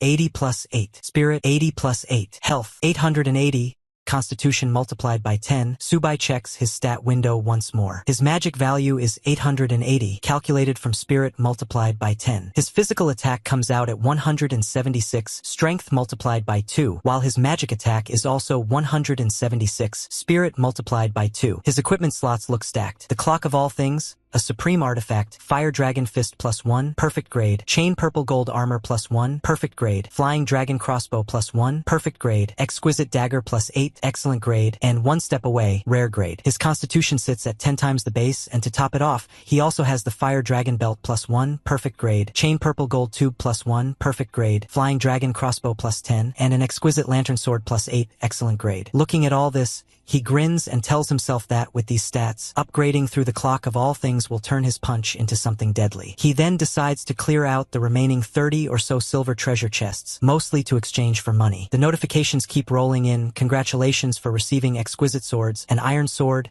moon earrings, 10 small experience potions, 5 gold coins, and even a pair of dark green leather boots. Suddenly, the announcements start booming across the server. The first declares that in the 10th season, player Subai has become the first to clear the 10th floor of the Tower of God, and has officially been awarded the title of Rookie King. Another announcement follows, confirming that Subai cleared the first 10 floors in just 17 hours, 2 minutes, and 34 seconds, completely shattering the historical record. For this, he is rewarded with yet another random SSS-level job transfer crystal. Everywhere in the Eastern District, Xinqiang townspeople lose their minds over the news. Some shout in disbelief that an SSS-level crystal has appeared, noting it is only the 10th one since the Tower of God was first established. Others remind each other that the last SSS-level warrior from the Yan nation was Li Jinxian, now ranked number 1 in the world. Crowds even start praying, asking for blessings upon the Yan nation. Inside a conference hall, the atmosphere is no calmer. Leaders scramble as the captain demands every bit of information on Subai. He orders Pei Lingxiu to follow up immediately, making sure their team engages him as soon as he leaves the novice area, warning not to let any other squad get ahead. When Pei Lingxiu cautiously mentions that proper recruitment should involve offering conditions, the captain cuts her off sharply. He tells her to forget the negotiations and just use the highest standards of their elite 11th team, pay whatever it takes, recruit him directly into the first-line squad. The captain insists that with Subai on their side, they'll have an SSS-level combatant under their banner. That would put them second only to Li Jinxian's team and elevate their status beyond anyone's reach. Pei Lingxiu finally agrees,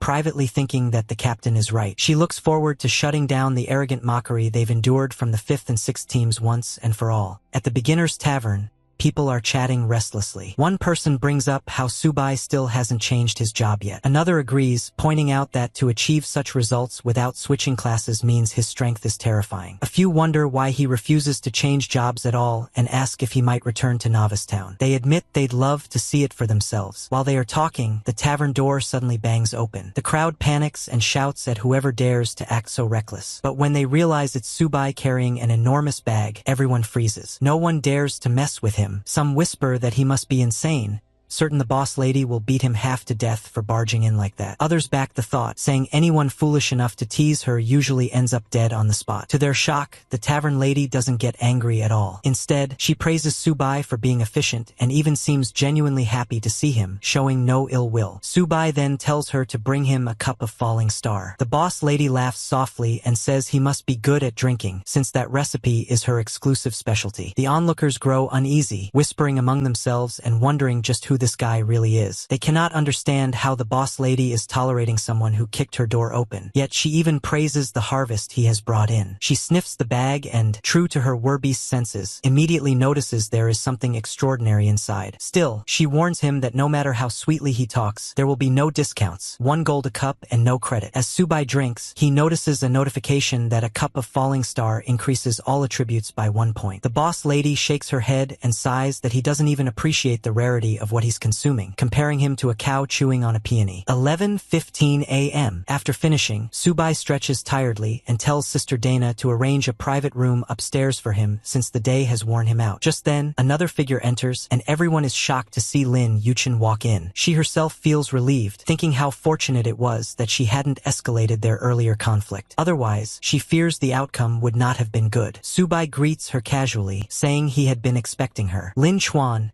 standing beside her, urges her to check the goods. When Lin Yuchen looks inside the bag, she is stunned. She had not imagined it would be packed with so much. In the private room upstairs at the tavern, Subai finally reveals the contents of his bag. The others gathered there are stunned into silence, whispering among themselves and wondering if this might actually be a treasure bag. Subai lays everything out and calmly says that everything they need is right here. The assistant, however, mutters that he's just too good at pretending. Now the real matter comes up, the price. Lin Yuchen cannot take her eyes off the shine of the treasures. Spread before her are an AF-level job change crystal, 50 E-level crystals, 20 C-grade pieces, 30 D-grade pieces, and 5 B-grade crystals. Every type one could possibly need is there, sitting in plain sight. Subai even mentions that there's a 5-level job transfer crystal if she's interested. Then he casually adds that he also has an S-level job transfer crystal, something he had almost forgotten about. The moment he says it, the room falls into stunned silence. Out of everything he's displayed so far, this single crystal is the most shocking of all. No one present can believe what they're seeing, an actual S-level job change crystal lying right in front of them. 11:16 a.m. Lin Yuchen is speechless as she stares at it. The notification displays the the item's information clearly. An S-level career transfer crystal, Mage Scholar. The assistant behind her blurts out in disbelief that this really is an S-level crystal. Lin Yuchen picks it up carefully, holds it for a moment, and feels its power before setting it back down on the table. Her expression makes it clear there's no way she can pass this up. She needs it, and she needs it now. She asks him how much it will take, how much she will have to pay. Subai doesn't waste time. He explains that everything except for the S-grade crystal will be sold at market price. For payment, he wants 10% in cash and the rest in gold coins. On top of that, he will prepare a list of supplies and expects her help in purchasing them. Lin Yuchen nods quickly, confident that such an arrangement won't be a problem. Supplies are the easiest thing for her to handle. Subai then hands over a sheet of paper, explaining that it's the list he wants purchased. A soldier standing nearby accepts it with a nod and says it looks fine. Lin Yuchen then instructs him to head out immediately and begin arranging the purchase. Once the deal is set, Subai leans back on the sofa and tells them that it's time to discuss the S-grade crystal, asking Lin Yuchen to give him a quote. She starts calculating quickly, unwilling to let such a chance slip away, and immediately offers 200 million in cash. The number leaves Subai stunned. He hadn't expected something so outrageous. 200 million? He thinks to himself that it can't really be worth that much. After all, he's already seen treasures of insane value, and this crystal didn't seem on that same level. But Lin Yuchen isn't finished. She explains that S-level job transfer crystals are always in short supply, so her offer is more than reasonable. Along with the cash, she promises 200,000 gold coins and even adds a house in Linfeng City, the first city of the Tower of God. The guards behind her can't hide their shock, muttering that such a property is unbelievably expensive and out of reach for ordinary people. Subai pauses, weighing it all in his mind. The more he thinks about it, the more he realizes the offer is indeed worth no less than what she claims. Lin Yuchen waits quietly for his response, watching him closely. Finally, he says he understands and won't haggle further, only asking if payment within 7 days would be acceptable. For Lin Yuchen, that isn't a problem. She agrees right away and urges him to sign the contract without wasting time. The contract is drawn up and signed, with Lin Yuchen watching every stroke of his pen, as though afraid something might go wrong. When the notification confirms the deal is complete, they shake hands. Subai tells her it's a pleasure to work together, while she replies that she looks forward to their cooperation. With the deal sealed, Subai offers her the chance to say anything else on her mind. Lin Yuchen admits that the entire world already knows he obtained an SSS-level job transfer crystal,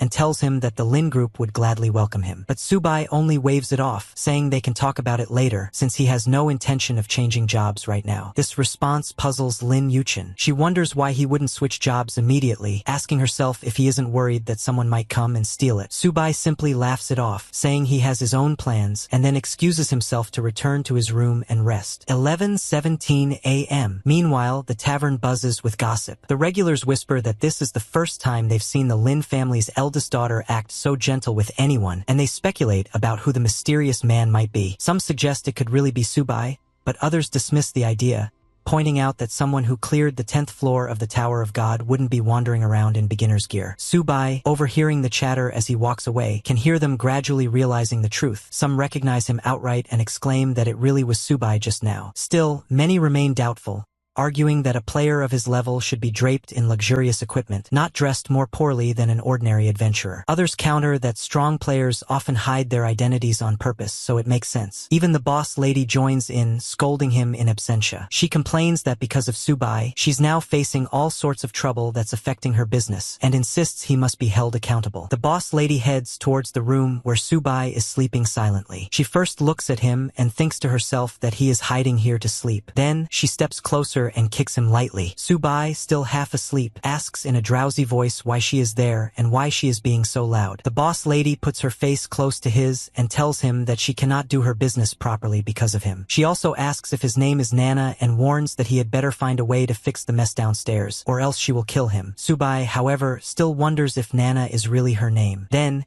he pulls out a large pile of gold coins and shows them to her. The boss lady is shocked and surprised after seeing them. Subai asks if that is enough to pay for his room. The tavern lady replies that the amount is more than enough and says she is a professional at solving problems. Still, Subai mentions that he is tired and asks if he can sleep a little longer. He adds that killing people is an option, but the boss lady reassures him that she is not a murderer. Subai then tells her that he has a business deal to discuss. The tavern lady wonders if he has brought her another rare wine wine recipe. She asks how many recipes he has this time, but instead of a recipe, Subai takes out a crystal. The sight leaves the boss lady speechless. She says he is truly capable and asks if he really obtained an SSS-level job transfer crystal. Subai responds that he plans to begin the God's test. Hearing this, the boss lady finally understands, but she still wonders how he knows about the God's test. Subai explains in his own mind that he has taken the test over 100 times in his past life and, of course, he knows about it. But he does not reveal this to her. Instead,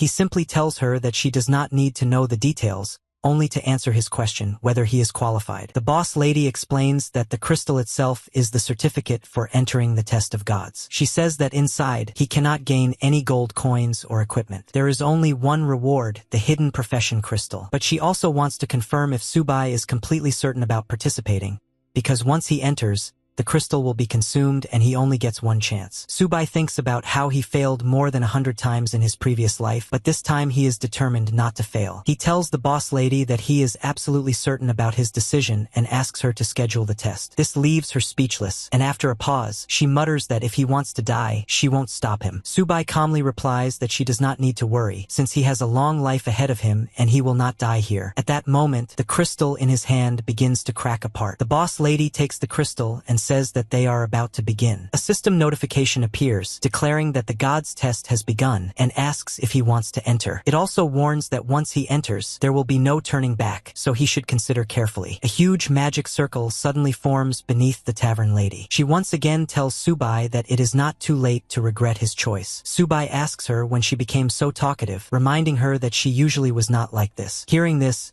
she angrily kicks him straight into the magic circle, snapping that if he really thinks she is nagging, then he can go to hell instead. With a bang, Subai is pulled into the circle. As he descends, a mysterious voice echoes in his mind, telling him not to use that trick. The boss lady is left behind, frowning as she wonders what that strange message could mean. She mutters to herself that this brat always gives her an oddly familiar feeling. Inside the trial, lava spreads out everywhere. Subai lies on a solid block of ground surrounded by the molten rivers. As he slowly rises, he thinks about how familiar the place feels. He tells himself that he is back in the God's test once again. Looking at the system notification, he confirms that it is exactly the same as it had been in his past life. The message explains that he has officially entered the God's test, and that his equipment and backpack slots have been sealed. All amplifications have been temporarily removed, and will only be restored after passing the test. Subai begins walking forward through the fiery landscape. Along the path, he notices countless skulls scattered across the ground, evidence of those who failed to escape. As he passes them, he reflects that the corpses lying in the dark river are all the remains of men who once had the courage to challenge this trial. Although it seems contradictory,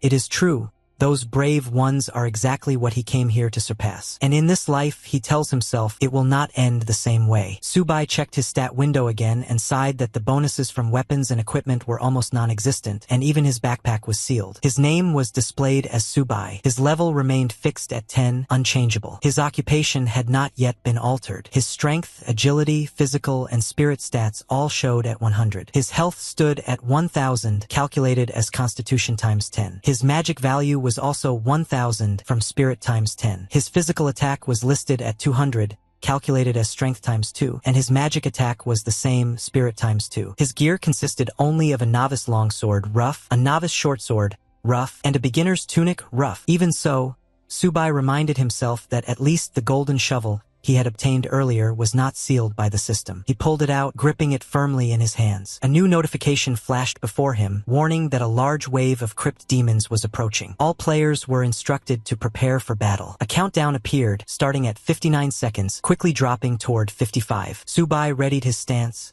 weapon in hand. He thought to himself that his current attributes were already higher than when he had attempted the God's test in his previous life. If he were to fail again this time, it would be far too shameful. The countdown ticked down for 3. Subai muttered that the activity area was only a little over 1,000 square meters wide, which meant he would need to stay completely focused. One wrong step into the surrounding lava would mean instant death. At 2 seconds, a portal flared open. Dark shapes began emerging. Soon, dozens of crypt demons poured into the arena. Each was classified as Elite Level 10, with 250 magic attack, 180 defense, and 2000 health. Their skills included spider web and burrow. Subai narrowed his eyes. He recognized them immediately and whispered that he was ready for them. The demons multiplied quickly, filling the ground. Rather than waiting, Subai launched forward first, striking one with a fierce blow. His critical hit cut down 500 HP in an instant, but he frowned. Compared to the massive numbers he was used to inflicting, the damage felt pitiful. He swung again, and this time his strike pierced deeper, reducing the creature's full 2000 HP in one blow. The system immediately notified him of his first demon kill, awarding him 1 point. It encouraged him to continue. Subai muttered that the reward seemed stingy, but he wasted no time. He dashed forward again, slicing down demon after demon. His critical strikes began landing harder, each slashing off 2000 HP at once. Now, 3 crypt demons fell before him in single hits, collapsing under the weight of his golden shovel. Cutting steel was one of the most basic applications of sword energy. Beyond that, there were techniques like sword chi slash and sword chi assault, skills that could drastically boost a player's combat power. In a situation like this, with dozens of monsters rushing toward him, Subai knew he needed something truly powerful to break through. Even as he fought, he thought to himself that without mastering these techniques, he would never be able to pass the test. Experience alone wasn't enough, but the monsters weren't simple either. They moved with cunning, waiting for the right moment to overwhelm him. Subai, however, sensed the ambush. His instincts sharpened. He immediately dodged, avoiding the coordinated strikes, and countered with a fierce blow. His sword landed cleanly, tearing through one of the demons with a critical strike. The creature's health dropped by 2000 in an instant. It was a one-hit kill, and he managed to land it 3 times in a row. The system chimed, demons killed, 3, current points, 10. Another notification followed. Tip, accumulate 100 points to gain 1 chance to restore your status. That small detail lifted his spirits. With a grin spreading across his face, Subai launched himself back into battle, blades flashing as he cut down wave after wave of demons. Notifications flooded his screen with every strike. Meanwhile, on the message boards, the entire forum buzzed with speculation. At floor 25, one user asked why Subai still hadn't used his SSS-level job transfer crystal. Another, on floor 26, complained that he was too reckless, saying he should have activated it long ago. On floor 27, someone else wondered aloud if he wasn't afraid of losing it altogether. Further down, the gossip shifted. By floor 156, rumors spread that Lin Yuchan was auctioning off novice gear in town, items of unusually high quality, including a variety of job transfer crystals. Floor 157 erupted with shock. Players questioned if those items had come from Subai himself. And at floor 158, another poster confirmed it with certainty, saying there was no doubt. Lin Yuchan was only level 4. Who else could possibly have supplied such treasures, if not Subai? At level 159, some players speculated that Subai would never sell his SSS-level crystals. Yet the rumors and debates continued endlessly, even spilling into the Novice Town Tavern. Inside, the tavern lady snapped at the crowd, warning them in a sharp voice that if they dared step onto the 2nd floor again, she would treat them as thieves and kill them on the spot. She made it clear that Subai was not upstairs, and that his SSS-level job transfer crystal had already been shattered into useless fragments. She hoped that this would put an end to the constant harassment aimed at Subai, but the restless crowd refused to believe her. Some muttered that there was no way such a crystal could have been destroyed, demanding proof. Another scoffed, calling it impossible. The lady only sneered in response. She reminded them that proof wasn't necessary to kill someone. She insisted that she had crushed the crystal with her own hands, and if they doubted her, they were welcome to test her grip strength themselves. Her words carried a chilling edge as she asked if it was strong enough to crush their hands, or even their heads. But she warned that anyone who volunteered for such an experiment might not live through it. Meanwhile, in the strategy group's meeting room, the atmosphere grew tense. The leader and his team were reviewing information when a scout rushed in, pale-faced, and reported that Dana, the tavern keeper, had claimed to personally destroy Subai's SSS-level crystal. The leader was stunned, demanding confirmation, while the rest of the group fell silent. They reasoned that Dana was an NPC and would never lie, which meant the news had to be true. With that realization, despair washed over them. They had just lost the last thread of hope they had been holding on to. Far away, the wider player base erupted in mixed reactions across the message boards. On floor 1008, someone mocked Subai, laughing that Yarn Country had produced a fool who flaunted his crystal everywhere but never used it, only to have it destroyed. On floor 1059, another declared between fits of laughter that it was like a cooked duck flying away right when it was ready to be eaten, using Yarn Country's own saying to drive the insult home. By level 1324, the tone shifted to something darker. Players insisted that this was destiny, that Yarn Nation was unworthy of possessing an SSS-level crystal. They claimed that only Fabing Nation deserved such glory, and that the honor of having a second SSS-level superplayer would belong to them alone. At level 1447, players from Sakura Country grew confident, boldly declaring that their next SSS-level superplayer would surely come from their nation. They placed their hopes on Yumori Guang, the son of Lord Yumarita, insisting that he was destined to surpass even his father's mastery. Meanwhile, at the strategy group meeting, the atmosphere was tense. The leader slammed the table and shouted in frustration, furious that such an important crystal had been lost. One of the men present smirked, remarking that he had always said Su Bai was unworthy of being in the first team, and that this incident only proved him right. Pei Ling Xiu, standing nearby, glared at him and snapped, asking why he always had to stir up trouble. But the man only laughed mockingly, teasing her and suggesting that she might be attracted to Su Bai. She angrily told him to shut his mouth. The boss cut in, irritated, demanding to know why they were wasting time bickering when all the SSS-level newcomers were already gone. Pei Ling Xiu quickly clarified that shouting at them was pointless. After all, she was not the one who had crushed the crystal. The boss waved off the quarrel and issued his next command. They were to defend the Tower of God, and the moment Su Bai left the novice area, they were to capture him immediately. Another subordinate questioned why they even needed to bother with Su Bai now, arguing that it was unrealistic to expect him to produce another SSS-level crystal. But the boss countered sharply, calling them all useless. He reminded them that Su Bai's record-breaking performance in clearing stages proved he possessed rare skills. With such potential, it wasn't impossible that another SSS-level crystal could appear in the future. Pei Ling Xiu chuckled and admitted that the boss's reasoning was far sharper than their own. One of the men then asked which method they should employ: torture, coercion, or inducement. The boss scolded him harshly, asking if he was a bandit or some prison thug. Torture, he said, was both foolish and impossible against someone like Su Bai. Instead, he ordered inducement. No matter how much money it took, they were to lure Su Bai and make him reveal his true skills. This, he declared, was critical for the future of Yen Country, and none of them were allowed to fail. Back within the God's Test at the first level, Su Bai faced another wave of spiders rushing at him. He slashed them down effortlessly, landing critical hits and killing each with a single strike. Laughing in excitement, he challenged them as if they were little devils before his sword. Soon after, a system notification rang out, congratulating him for passing the first level and urging him to continue forward. Su Bai finally let out a deep sigh of relief. 10 long hours had passed, and the first stage was at last over. His body felt drained, but there was no time to celebrate. He reminded himself that this was only the beginning, just the first level. Ahead of him stretched 9 more trials, and to clear them all he would need to slay 1,000,000 monsters and push his way to SSS rank. As he stepped into the next area, the environment shifted drastically. The blazing fire and molten ground of the first stage disappeared, replaced by a vast open space filled with jagged rocks, some even floating unnaturally in the air. Su Bai glanced at the counter and calculated. There were 11,034 enemies waiting here. It was only a fraction of the total, yet the road ahead already seemed endless. A system notification appeared, informing him that he had entered the second level. His status had been refreshed, but a large wave of stinging demons was approaching. The countdown began at 59, ticking lower by the second. Su Bai steadied his breathing and began circulating his magic to recover his strength. The novice period was nearing its end, and he had no time to waste. The buzzing reached his ears before the swarm appeared. Bees, thousands of them, shot toward him, their wings cutting the air like blades. He immediately realized the danger. Their venomous stingers could drain his life with every hit. The sound of their wings filled the entire space, a suffocating cloud of noise. Instead of panicking,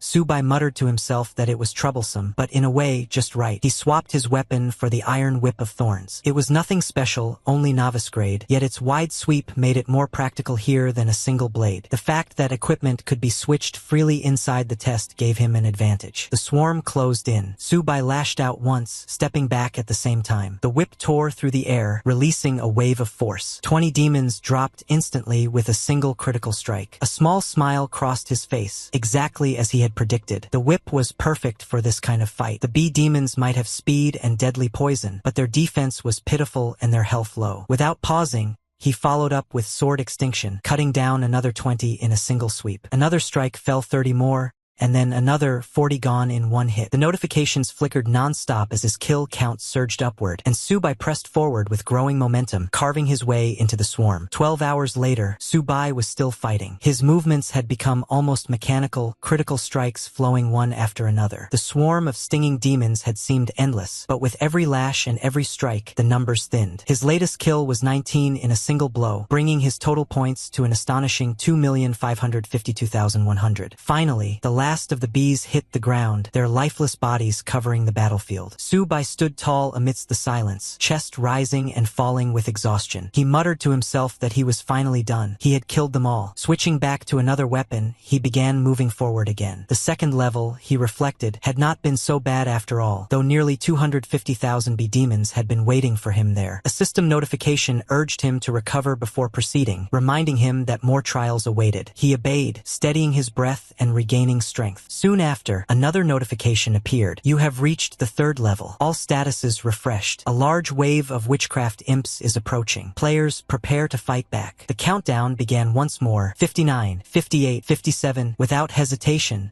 Su-bai switched weapons again. The witchcraft imps specialized in long-range chanting, so he selected a short bow, the most effective counter. With it, he could fire arrows rapidly before the imps could complete their spells. As the goblin-like creatures appeared, they locked eyes on Su-bai, raising their hands to chant in unison. Dark magical energy gathered at their fingertips, ready to strike him down. But Su-bai was already drawing his bowstring. He loosed arrow after arrow in a seamless rhythm, and the battlefield lit with the cries of wounded imps. Their casting faltered. Spells fizzled midway, the concentration broken by his relentless attacks. He knew their weakness well. Long chanting times made them vulnerable to anyone with faster reflexes, and speed was his greatest strength. With sharp confidence, he told himself that when it came to speed, he had never feared anyone. Critical arrows pierced through their defenses. 5 fell instantly, one after another. He adjusted his aim and fired again, targeting those who had managed to finish chanting. Bolts of dark magic streaked toward him in return. His agility saved him, dodging at the last possible moment, but he realized grimly that even one hit could prove fatal. He had to be faster still. Meanwhile, far away in the Tower of God, the 10th floor shook with excitement. An announcement echoed through the sky. Congratulations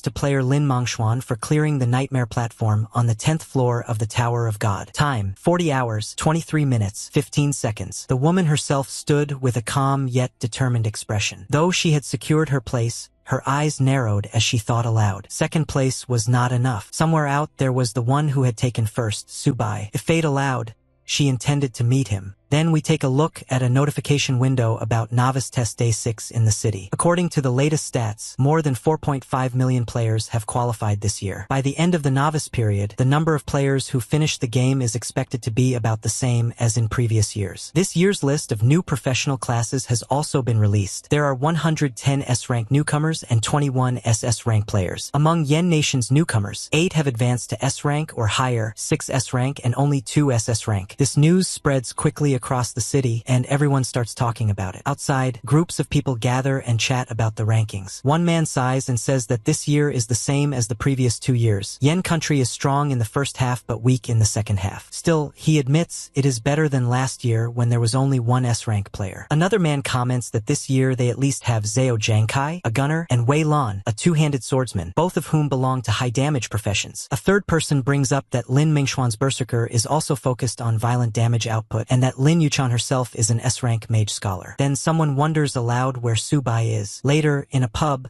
a man asks Lin Yuchan why she turned down the invitations from Lin Mengxian and Zhao Zhangkai. He presses further, telling her that there is no need to give up such a good opportunity just for Su-bai, and that if she had accepted, the Dongqing Lin family might have risen to a higher level. But Lin Yuchan, calmly sipping her drink, asks instead whether he had finished the last-minute tasks she gave him. She reminds him that today is the final day. The man replies that he is ready, but still tries to continue speaking. Before he can, however, Lady Yuchan cuts him off. She tells him that she has her own plans, and that even if she explained, he would not understand. Finally, another system notification window appears. She swipes through a few menus, bringing up her friend list, which shows Su-bai, Abnormal State, Su-chi Online, and Chung Fei Online. After looking at the notification, she smiles and remarks that it has already been 6 days. Ever since the Abnormal State was flagged, news about the crystal's destruction has spread everywhere. Because of that, she reasons Su-bai must still be in the novice zone. She admits she doesn't know what kind of surprises he will bring to the world once he comes out, but she is certain he will bring something unexpected. Her curiosity runs deep, because so far, everything she has seen Su-bai do has been astonishing, always unpredictable, always beyond expectations. People may try to guess what he might do next, but he never follows those guesses. At least she and her group are among the lucky ones who can clearly see his progress, unlike the others who can only speculate without any real idea of what he is accomplishing. The scene then shifts to the 7th level of the God's Test. It is a mountainous area shrouded in drifting clouds, though it is hard to tell whether it lies high in the sky or deep beneath some ocean-like abyss. There, a horde of stone-bodied monsters with massive eyeballs are locked in battle. They are being bombarded by countless blue magical arrows, each arrow exploding on impact and scattering shards of stone. The attacker is revealed to be Subai himself. He unleashes a barrage of ice arrows, each one striking with devastating precision. Every shot lands as a critical hit, dropping the monsters instantly. It becomes a chain of one-hit combos, and just like before, Subai's relentless assault works wonders, clearing out wave after wave of enemies and securing his path forward. Subai scoffs at the monster's defense, remarking that high defense means nothing when faced with freezing attacks. The harder the target, the more brittle it becomes once frozen. Against other opponents, the stone creatures might have been unstoppable, but against him, they are nothing. He then prepares to climb higher, thinking about how it is already the 6th day. With 3 levels still left, he knows he must speed up the process. A notification suddenly pops up, level 8 reached. All statuses refreshed. Incoming threat, poisonous armored holy insects. Prepare for battle. Countdown begins. 59, 58, 57. As the timer ticks down, Subai sees the swarm of poisonous insects moving to surround him. But he laughs at their attempt, declaring that if they think they can trap him, they are only dreaming. With one massive strike, he delivers critical hits that instantly kill 29 of them. 6 hours later, another monster roars in fury at him. Subai, wielding a fiery sword, mocks it for being far too slow. With a sweeping strike, he lands another series of critical hits. 14 enemies fall in one blow, followed by another 10 in the next. A system notification then rings out. Ding! God's test score has reached 1 million points. There are 24 hours left until the end of the novice test. New players, please pay attention to the time. Excited, Subai leaps into the air, thrilled at reaching the milestone. He knows there is still the final level boss waiting, and defeating it will grant him the coveted brave achievement. After finishing off another monster, he pushes forward until he arrives at a glowing orb, pulsing with red light and crackling with electrical energy. Determined, Subai braces himself and touches the orb, ready to summon the final boss. A massive mark spreads across the ground the moment he makes contact, and with a thunderous boom, the red lotus demon appears. Its details flash before his eyes. Type Demon King Demon. Level 10. Magic attack 5000. Defense 2000. HP 1 million. Skill Hellfire. The battle for the final stage has begun. Subai, standing on the ground, gets even more excited and says that this is exactly the opponent he wanted. The monster raises its weapon and screams that it will destroy all humans. With a flashy, devastating move, it tries to strike Subai down. Subai immediately dodges out of the way and admits to himself that the demon is still extremely difficult to handle. He thinks that this really is a true demon-level boss. With a defense value of 2000, he tells himself that landing any real damage on it is impossible for now. The monster holds its enormous sword, glowing like the sun, and scans the battlefield to locate Subai. Subai reminds himself that he will have to keep fighting in a smart way and decides that he must wait for the right opportunity to deal the finishing blow. After preparing his strategy, he jumps into the air. The monster notices the movement immediately. At that moment, Subai is engulfed in blue energy. He says that this battle feels like a cat and mouse game he has played dozens of times in his previous life, but now it is far more exciting. He adds that this time he has a hook to rely on. While flying on a block of rock, Subai locks his eyes on the demon, ready to push his strategy into action. Subai suddenly gets startled as a group of skeletons appear right beside him. Each one is being controlled through thin threads of energy sent out by him. He tells himself that he wants the monster to taste its own magma. He lands back on the ground, while the monster screams that it will cut him into pieces and avenge the brave warriors that Subai had defeated before. Subai replies sharply. A dagger, forming out of glowing blue energy in his hand, gleams as he rushes forward. He shouts for the monster to die and slashes hard, landing a strike that takes off one of its limbs. The monster is shocked at the sudden attack, but Subai announces that this is the end for it. He charges again, this time drawing his bow, and begins firing arrows at point-blank range. The monster is caught completely off guard, unable to react, forced to stand helplessly as arrow after arrow pierces into its body. While the monster reels from the hits,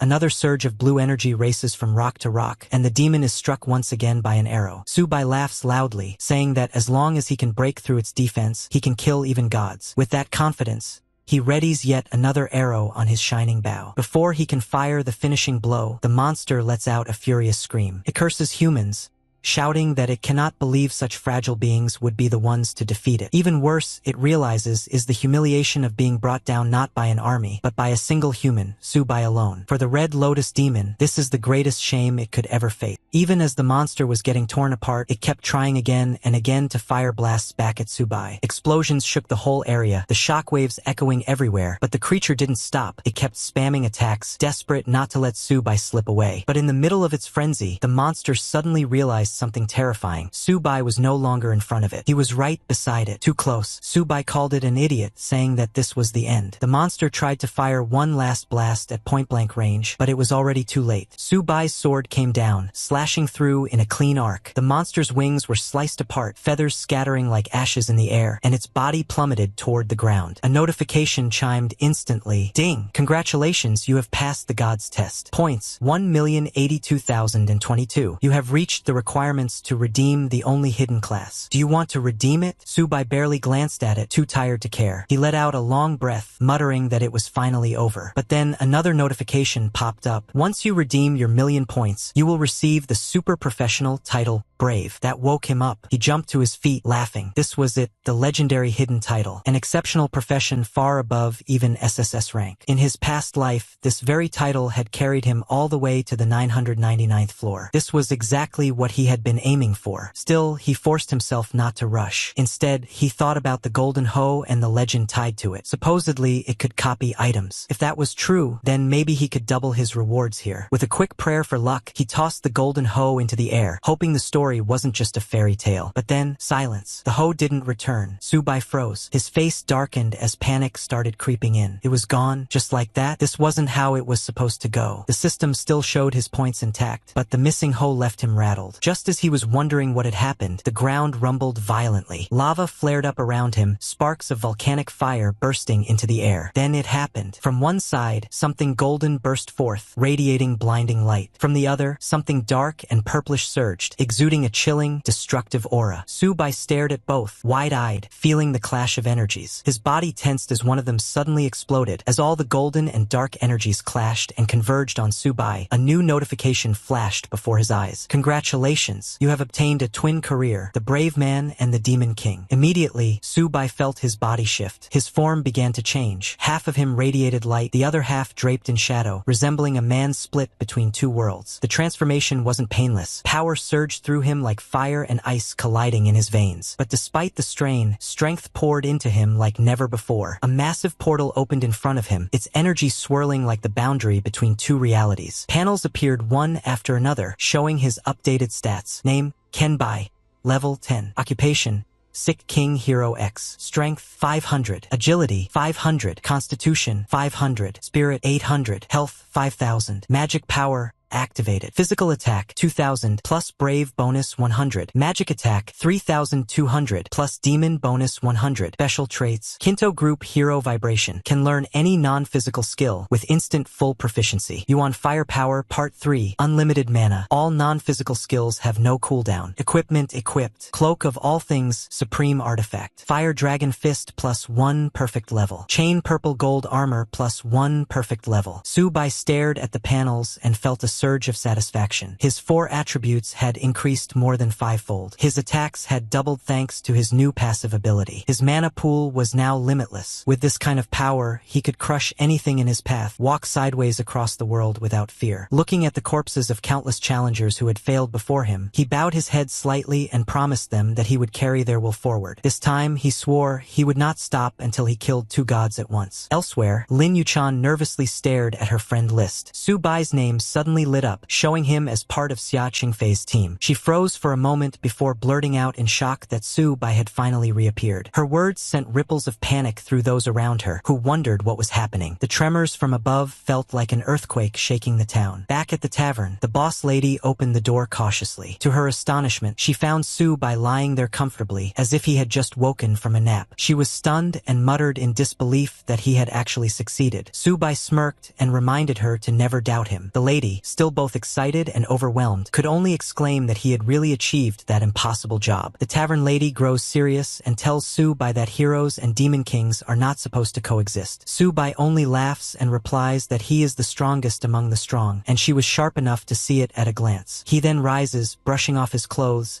and says that he has been gone long enough, so it is time to step out and take a look at the world again. He even asks Dana, the tavern lady, if she wants to come with him. Dana refuses and says the outside world has nothing to do with her. Su-bai understands and tells her that if she misses her wine, he will return. Just before he leaves, Dana stops him and hands him a reward for clearing the god's test. Su-bai smiles, commenting that she is being generous, as the reward is none other than the hidden badge, a perfect grade artifact that can conceal his property panel, status, and even his image. Dana warns him that the tower is filled with many opposing forces against the Demon King. If he shows himself carelessly, he may not live long. Su-bai laughs again, saying that this proves she cares about him and thanks her. Dana, embarrassed, snaps at him and shouts for him to get out. The scene then shifts to Lim City, the first great city after Novice Town. Here, players can accept quests, learn professional skills, and prepare for the higher floors of the Tower of God. Portals outside the city lead directly to the 11th through 30th floors. As Su-bai walks through the streets, he feels a wave of familiarity and quietly says to himself that he is back. Soon, he notices Yu-chan standing with her group. He smirks and tells her that she found him quickly. Yu-chan, clearly relieved, runs up and says she has finally waited long enough. She asks him where he has been since he disappeared for so many days. Chapter 17. Inside the Lim Chamber of Commerce,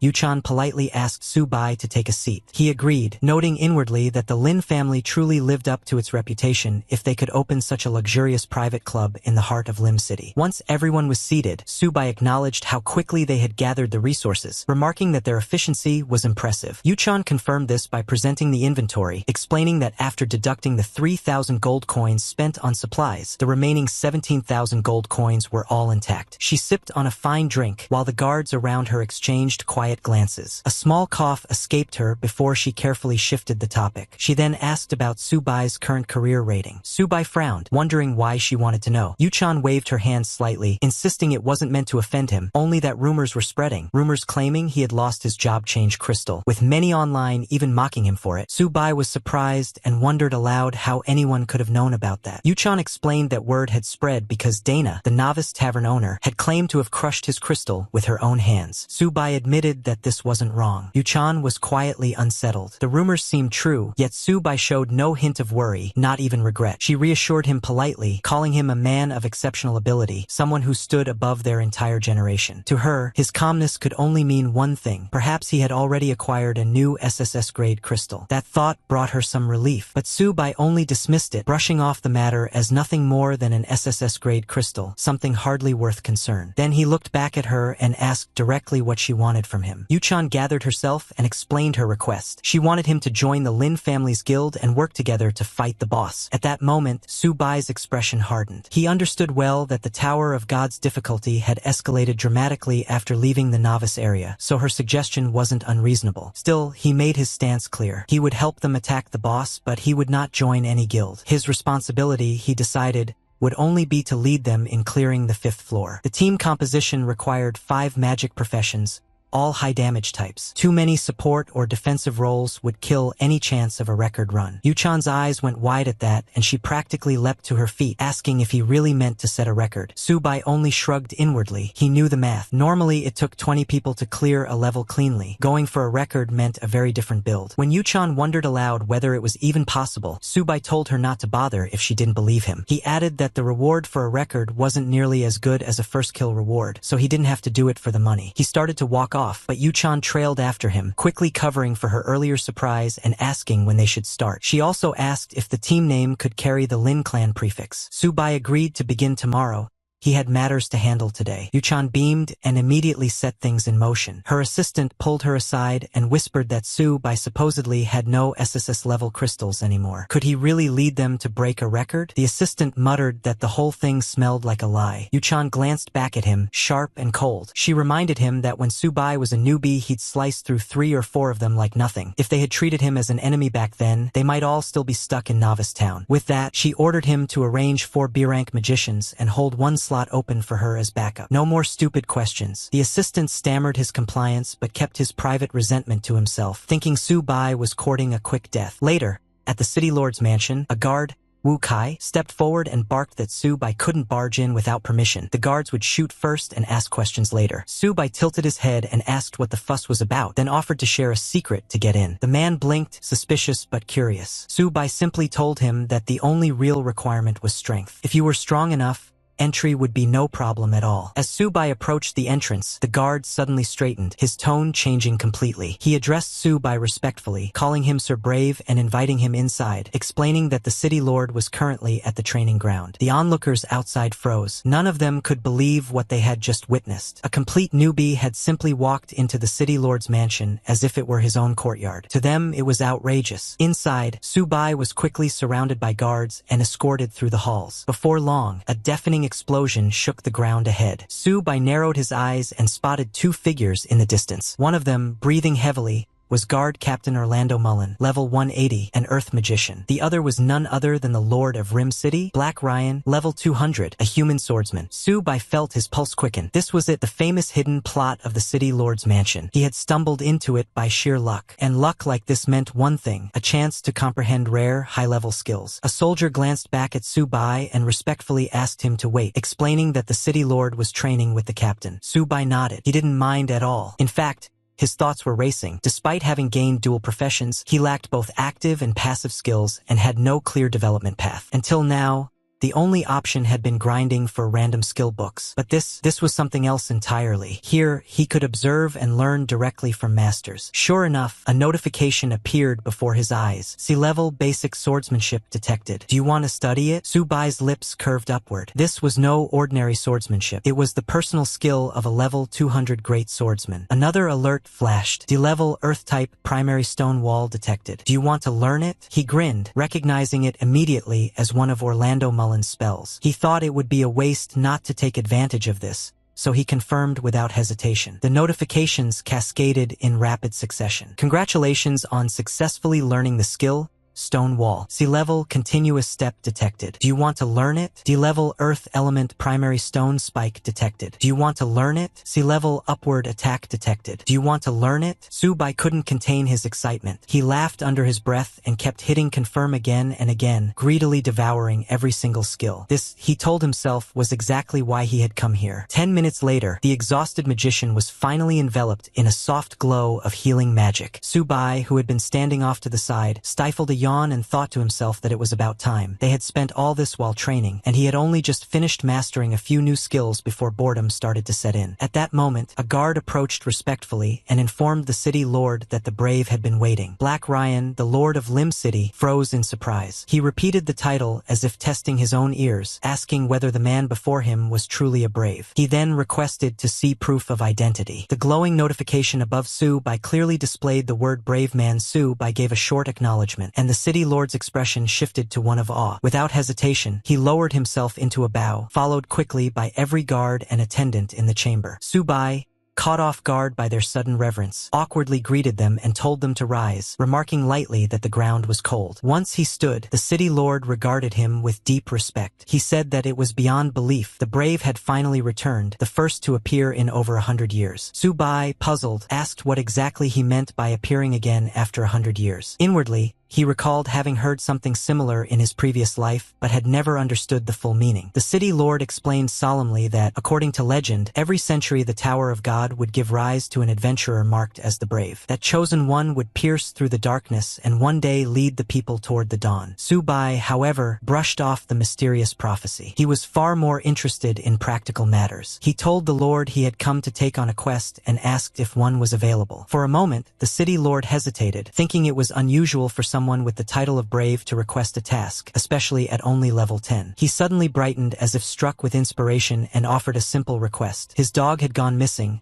and perhaps the brave might help search for it. The reward, he added quickly, could be 10 gold coins. Su Bai's face darkened immediately. To him, this was nothing short of an insult. He glared at the city lord with fiery red eyes, demanding to know if he was being treated like a beggar. The weight of his anger filled the chamber, and even the lord of Lim City, a level 200 swordsman, felt a pang of panic under that oppressive gaze. The magician standing nearby, realizing the tension in the room, quickly stepped forward. He offered an alternative, suggesting that if the brave hero did not mind, he himself had a few quests prepared, most of them rewarding skill points or basic skill books. Inwardly, Orlando Mullen could not help but think that asking the brave to look for a lost dog was nothing short of an insult. Almost immediately, a series of notifications appeared before Subai's eyes. Magician Orlando Mullen issues a quest. Collect 200 skull flowers. Reward, 10 skill points. Magician Orlando Mullen issues a quest. Collect 1,000 skeleton soul fires. Reward, 10 skill points. Subai nodded with approval. Not bad, he thought aloud, which made Mullen beam with pride. The magician even chuckled nervously, thanking the brave for the compliment. Another notification soon followed. Magician Orlando Mullen issues a quest. Wizard's Madness Law, Part 1. Reward, 1 random magic book, 10 gold coins. At that moment, Lord Black Ryan seemed struck with inspiration. He announced that he too had a more suitable task for the brave. A fresh notification appeared before Subai. Great Swordsman Black Ryan issues a quest. Unusual movements in the suburbs of Rim City, Part 1. Reward, 10 skill points. Subai's eyes lit up. He instantly recognized this as the main quest of Rim City, a mission that had remained untouched for 10 whole seasons. In his mind, he reflected on how players of this world always focused on tower challenges, overlooking the daily quests that truly shaped their strength. But then another notification drew his attention, one far more enticing than the rest. Great Swordsman Black Ryan issues a quest. Warrior's Guidance. Reward, 50 skill points. The city lord fixed his gaze on Subai with a grave expression. With utmost seriousness, he explained that legends always described heroes as unparalleled masters of combat. He asked, with the weight of expectation in his voice, whether the brave would be willing to provide guidance to his warriors. Subai immediately understood this was a test, a challenge not just of strength but of reputation. Subai asks if this is meant to be a challenge mission and then asks how they plan to compete. He thinks to himself that sparring high-level NPCs isn't appealing, but the offer is too tempting to refuse. The city lord thanks him and offers a handicap. He'll cap their levels and skills. He tells Subai not to hold back and to strike as hard as he likes. Subai decides to warm up and requests that both opponents be set around level 30. Orlando blinks in surprise and asks if Subai really intends to fight 2 people at once. He points out that Subai has just returned to full-time play and likely doesn't have many skills yet. Black Ryan agrees that level 30 will cover the basics. Subai tells them to stop arguing and fight now. He has other business to do. The 2 high-ranking fighters exchange a look, then quickly switch to a respectful tone, asking the brave to teach them. They remind each other that when the Lord and the Captain once worked together, they felled a level 200 elite boss, a scene rarely seen in a century. Now it's almost time. Black Ryan calls on the brave, and the training ground fills with a tense hush. He channels his aura and lunges with a heavy slash and a charging blow. Subai dodges with a blink and moves straight behind the Lord, noting that the timing was good. Orlando responds by spamming primary stone spike,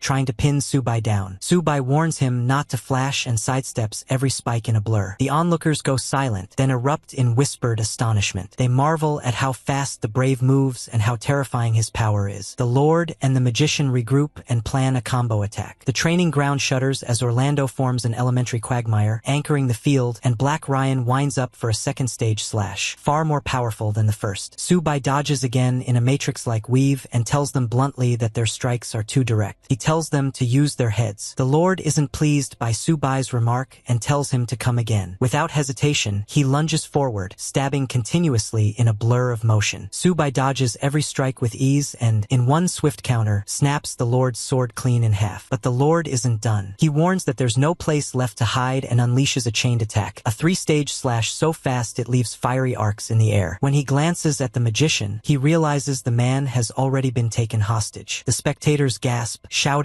that it's unbelievable. In less than half a minute, the captain has fallen. They cheer, saying the brave hero truly lives up to his title. The magician calls out, urging his lord to move, but Black Ryan hesitates. He wonders if this is really the kind of strength a level 10 adventurer should have. The doubt gnaws at him. What kind of power is hidden inside this man? Determined to find out, he steadies his stance again. He refuses to admit defeat, especially to someone so low level. The thought alone feels humiliating. With renewed fury, he charges, unleashing a 4-stage slash wrapped in blazing fire. The energy surges towards Subai like a burning storm, but before it can land, Subai vanishes from sight. In the blink of an eye, he's behind the Lord, his blade glowing as he performs a sword chi flash. The impact sends the Lord sprawling, unable to stand. When the dust settles, even Black Ryan has to admit defeat. Subai points his sword toward him and tells him he's still far from reaching his level. Then, as calmly as ever, he opens his interface and checks the notifications. The quest warrior's guidance is complete and the rewards have been received. Of course, rewards are the best part and Subai doesn't waste a second checking them. Meanwhile,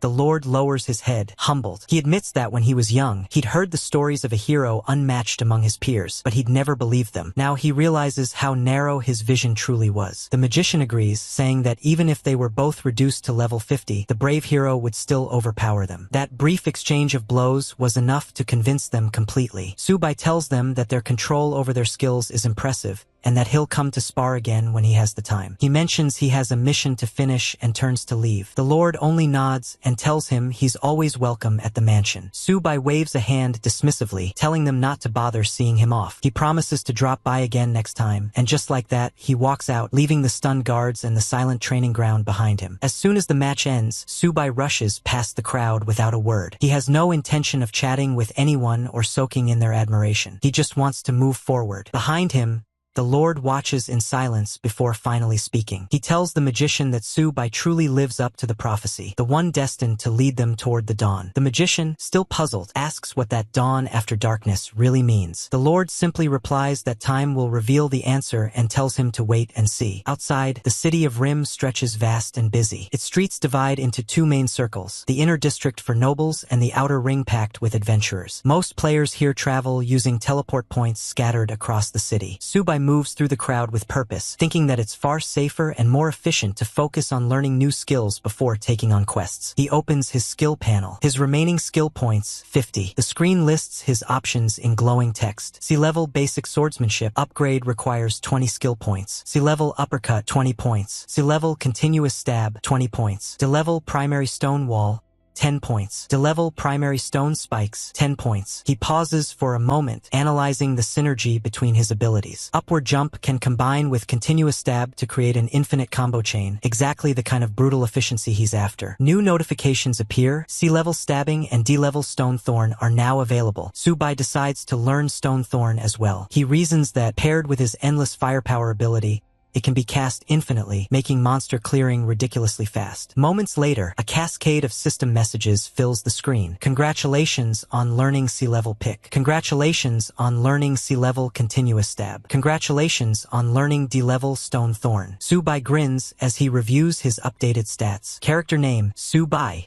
Level 10. Occupation, Demon King Hero X. Strength, 500. Agility, 500. Constitution, 500. Spirit, 800. Health, 5,000. Calculated as Constitution times 10. Magic value, infinite. Demon King passive. Physical attack, 2,000. Brave bonus, plus 100. Magic attack, 3,200. Demon King bonus, plus 100. Professional traits, all weapon mastery.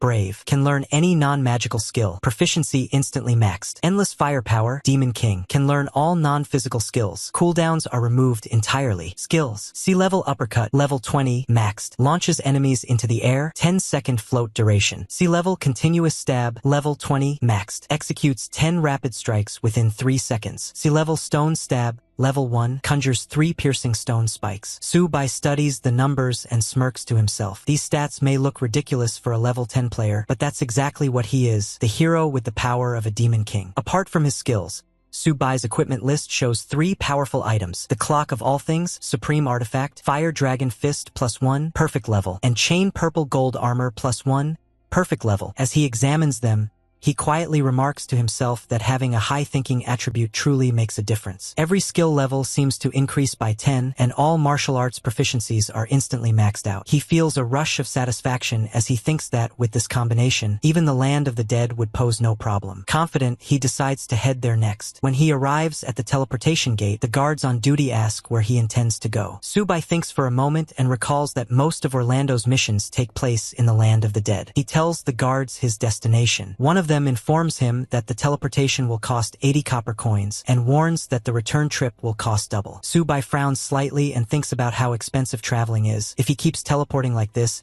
he might just go blind from all the costs. Moments later, a flash of light engulfs him, and he finds himself standing in the land of the dead souls. The place is dark and eerie, with an icy wind cutting through the desolate air. He mutters to himself that it feels far more realistic than any game he's ever played. Looking at the single weapon he kept after selling all his other gear, Subai thinks that he'll just have to make do with it for now. The chill of the place seeps into his bones, and for the first time he realizes how cold this world can be. He regrets not bringing more layers, but tells himself it'll be fine, as long as the cold doesn't turn fatal. Subai looks around and goes, kind of confused, as he notices a new monster walking toward him, a skeleton warrior. It's an ordinary type, level 21, with 260 attack, 150 defense, and 3000 HP. The skills are pretty basic too, just slash and block. Since these guys have a bit more health, Subai decides it's a good chance to test out his new skills. He waves at the skeletons, basically telling them to come at him, ready to see what his upgraded powers can do. The moment they rush in, he fires off a bunch of stone spikes that go flying straight into their skulls. Clean headshots. Each one drops instantly. 3 skeletons go down in one move, then for more than 6. No matter what he uses, every single hit lands as a critical, wiping them out in one shot. He starts laughing, totally enjoying himself. With over 3000 magic attack power, it's no surprise everything's getting deleted. Notifications keep popping up like crazy. Plus 500 XP, plus 100 bonus XP, again and again. But Subai's not done yet. He draws another magic circle, launches even more spikes, and says to himself that this is what real monster farming feels like compared to the early game. Soon, another notification appears, congratulating him for reaching level 11 and getting 20 more skill points. He remembers how, back in his previous life as a hero,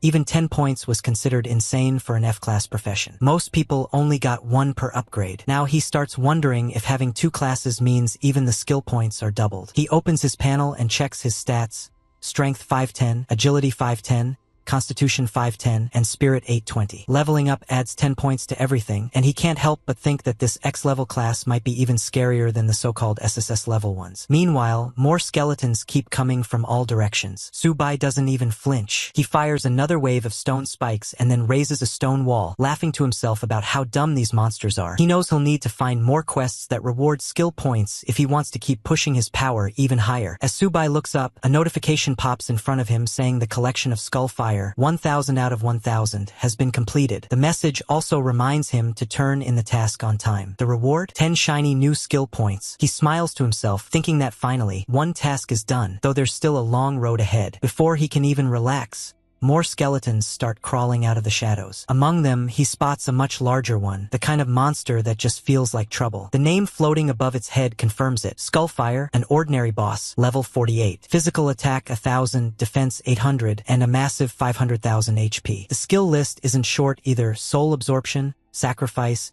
Stomp, and Critical Strike. Without wasting a single second, Subai raises his hand and launches another round of stone spikes. He laughs and says something to himself about how the more that come, the more fun this gets. His attacks tear through the skeleton army like paper. 18 go down in seconds, then 23, then another 40. The regular monsters can't even process what's happening. They keep charging, but every single one is getting deleted in an instant. At some point, even the boss seems to notice how bad things are going. The remaining skeletons start gathering around it, almost like they're having a quick team meeting mid-battle. Subai watches them closely, a bit curious. He wonders if this is some kind of special move, but then he reminds himself, with his infinite magic power, there's nothing they can really do against him. A few moments later, he realizes what's going on. The skeletons aren't retreating, they're sacrificing themselves. The more they offer, the stronger Skullfire becomes. Subai's expression shifts from confident to intrigued. He mutters in his head that this might actually get interesting. It seems like the boss is preparing something huge, something dangerous enough that even he might need to stay on guard. Still,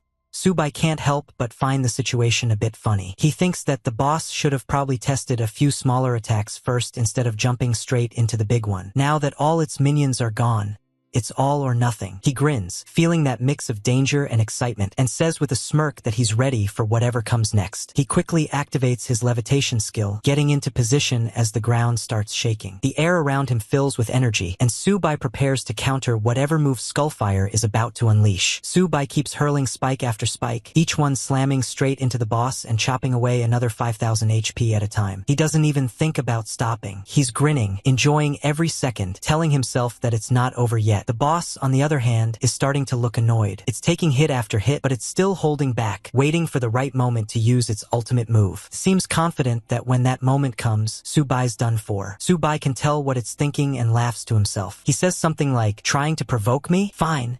I'll give you another round. Then, without a hint of hesitation, he leaps high into the air, straight toward the giant skeleton's head. While mid-air, he thinks about how convenient his skills are. None of them are charge-type martial arts, so he doesn't have to worry about cooldowns at all. He can just keep spamming them as much as he wants. And later, his next spike smashes right into the boss's skull, landing a clean headshot that knocks off a whopping 20,000 HP in one go. The boss lets out a furious roar, but it's already too late. Subai mocks it a little in his head, saying that maybe if it had relied on its own strength instead of sucking power from others, it could have lasted a bit longer, but now it's just another pile of bones. Moments later, the boss collapses completely. The massive skeleton bursts apart and rains down into fragments all around him. A glowing notification appears. Congratulations! You've reached level 12 and earned 20 skill points. Subai dusts himself off, smiling, and says something like, "So the second mission finally shows up, huh?" Around him, small skull-shaped flowers start rising from the ground, glowing faintly. Then another notification pops up. Collected, Bonfire Long Sword. Followed by another one. Collected, Skill Book, D rank Undead Summoning. That definitely catches his attention. He stares at the skill book and wonders what kind of ability it unlocks. Without wasting any time, he spends 10 skill points to learn it. A new message flashes in front of him. Congratulations! You've learned D rank Undead Summoning. Effect, summons 3 skeletons from nearby corpses. Subai nods in approval, finding it pretty interesting. He decides to test it right away, and as soon as he activates the skill, the ground starts to rumble. A few skeletons rise from the remains of the fallen enemies, but this time, they're not here to fight him. They're here to fight for him. He checks their status window out of curiosity. Name, Skeleton Warrior Type, Melee Attack, 500 Defense, 500 HP, 6,000 Skills, / Block Duration, 30 minutes. Seeing them line up in front of him like a small army, Subai folds his arms and looks at them with a mix of pride and curiosity, already thinking of all the ways he could use this new skill in battle. Subai looks at the panel and realizes there's no fixed level for his summons. Their strength is based entirely on his own stats. He figures that makes them about as powerful as level 40 monsters, which is honestly pretty impressive. With that kind of backup, he thinks he could just sit back and let his new skeleton army handle most enemies for him. Feeling proud, Subai watches his skeletons line up neatly in front of him and laughs to himself. He thinks that while these summons might not be much help in a one-on-one duel, in a big fight they definitely shine. To test them out, he orders them to start picking skull flowers since that's what he needs for his current quest. While the skeletons obediently go about their task, Subai strolls around casually, enjoying how much easier things have become. A notification soon pops up telling him the flower collection is complete and that he's earned 10 skill points. He grins, feeling satisfied, and thinks to himself that it's nice to sit back and enjoy the results of someone else's hard work for once. He even feels a bit generous, deciding not to overwork his skeletons. After all, they've just been brought back from the dead. Later, he reaches a new area called Death Swamp. The place looks grim and full of fog, and he wonders if the strange creature moving in the distance could be his next possible summon. Without wasting time, he orders his skeletons to attack. They rush forward while he supports them from behind with his magic. The battle ends quickly, and Subai notices a new entry in his log, a skull-horned lizard with decent attack and defense stats. He studies the details and feels pleased with the result. As another message appears saying his summoning the dead skill has leveled up, he becomes curious about how far this ability could go. He wonders if, one day, he might not even need to fight personally anymore.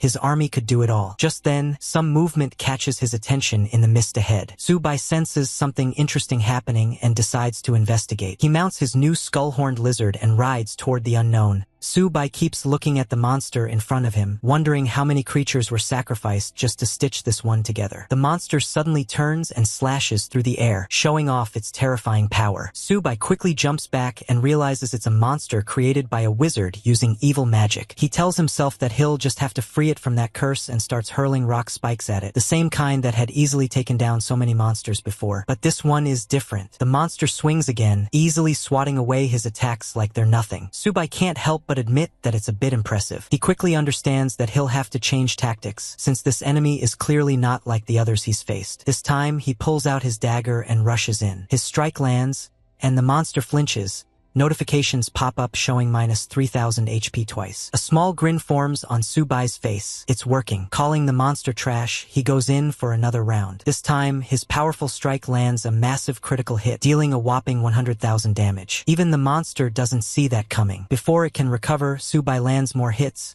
one for 10,000 and another for 8,000 HP, until the creature finally collapses to the ground. Standing tall over its fallen body, Subai mutters that it was massive and hard to handle, then casually picks up some skull flowers nearby. A notification pops up, Quest Wizard's Mad Diary completed. Subai notices another task on his list that has no time limit, so he decides not to worry and just head to his next appointment. At Remo City West, people glance his way, whispering among themselves. They can't quite see his face, but they notice he's carrying a lot of loot and wonder if the stores have been restocked. As Subai reaches out to grab something from a stall, he sighs to himself, thinking that killing monsters all night only earned him 20 gold coins. Breaking records still seems to pay better. But this kind of life isn't sustainable. His forging level is too low. He starts wondering where he could find a high-level blacksmith. Just then, a loud voice calls out his name. A group of people rushes over, and one of them yells for him to stop, accusing him of losing his SSS-level job transfer crystal and still having the nerve to show up in public. Others around them start murmuring, realizing that this is the Subai. Cursing under his breath, Subai quickly covers his face, thinking that the only people who'd still recognize him now must be from the Lin family. There are way too many people around, and Subai realizes he has to get out of there fast. Once he's outside the city, he keeps his face covered, glancing around nervously, hoping no one is tailing him. But it's no use, the group is still following him all the way out, determined to track him down. One of the guys starts yelling to draw attention, calling for everyone passing by to come take a look at Yen Country's famous super rookie. Another one steps up and asks if he's Subai. Subai, still in his mask, points at himself and acts confused, pretending not to understand what they're talking about. He tries to play it off, saying he's just Su, not Subai, but the crowd doesn't buy it. Some start arguing among themselves, joking that there's no real difference between Subai and Sumomo anyway. They mock the one who called him out, saying he's going crazy over every guy named Su. Among them is Jing Pangxian, a level 49 player, who steps forward and demands that Subai explain why he lost the SSS level job transfer crystal. At this point, Subai has had enough. He takes off his mask and tells them off, saying that it's his own item, and he doesn't owe anyone an explanation. But the crowd refuses to back off. Someone shouts that whatever players obtain in the Yen Nation's novice zone belongs to the Yen Nation itself. That's the line Subai was waiting for. He tells them that if they really think that way,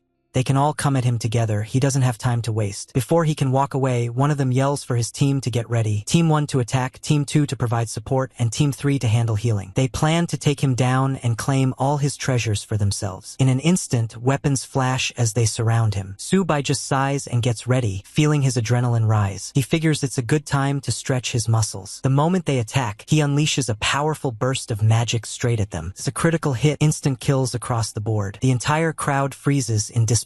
No one can even process what just happened. Even level 30 players are being wiped out instantly. They can't see the cast time, can't follow the motion, can't react. His spells hit before they can even blink. The scene leaves everyone completely shocked. They realize that facing Subai head-on is practically impossible. Even after watching his teammates drop like flies, one of them still believes they can win. He quickly orders the shield warriors to form a defensive line in front of him. The armored fighters rush forward, raising their shields high, trying to block whatever Subai throws next. But Subai is already ready with another barrage of stone spikes. He gives them a cold, serious look, the kind that says don't test me. The shield warriors, still confident, believe their defense is strong enough to handle anything. Then the spikes hit. A loud cracking sound fills the air. One by one, their shields start to shatter. Shock flashes across their faces. Those shields have never broken before. The realization hits them. Even their strongest defenses won't hold up here. From a distance, a few bystanders are watching the scene unfold. They whisper among themselves, wondering if Subai is even human. One of them admits that maybe now it makes sense how he managed to break records back in the novice area. Meanwhile, the stubborn leader refuses to give up. Seeing his front line crumble,